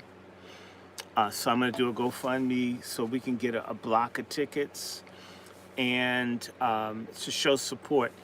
For me, it's not so much the music or Diddy, but the fact that slavery is still going on. We're talking about slavery. We got slavery now. We have tens, if not hundreds of thousands of enslaved black people right now in America. And we should be very outraged that this is going on. Don't know what I can do, but I'm definitely going to support that sister. I don't have to agree with everything she says or does, but I find Jaguar fascinating. And I hope you do too. And if you're looking at the Diddy trial, eventually this trafficking stuff's going to come out. But it's really freaky, weird. I basically lost interest when they talking about drinking piss and all. I kind of was out of it, They clocked me out with the piss drinking. Off another man, I'll hold, right? I'll pass. So if y'all know what's going on with Diddy, y'all can tell me. Drop me an email if you want to. And again, share this. I absolutely want, I would like, because this channel has been under complete attack. Once I did the show with Dewan B and Jag, they attacked our platforms. Everybody, I don't know. I got this teeny tiny following. Why are they attacking my platform? You would think I some. Look at me, I'm using phones and shit. There's nothing major here. I don't have music. I haven't done that. What are they scared of? And if you know that they're scared of it, I'm doing something that they don't like. You want to resist? You want to flip off the system? Support the Angry Black Men's Book Club. Seriously. Piss these people off. Okay, I'm out of here. Good night. God bless. You know how to hit me up if you can. Email me. And so June, I'll be back to going. I'm going to start hanging out with the Daughters of the American Revolution, especially doing research on North Carolina. And Virginia. I got to figure some of the stuff out with my family. So I'm going to be doing a special. So I'm going to probably be doing a hardcore cut rate genealogical research. And that's all good. Everybody needs to save some money. All right. So be in touch. I've enjoyed this, and I just started. So you guys take care. Good night. Stay out of trouble. Like this. Share it. Okay?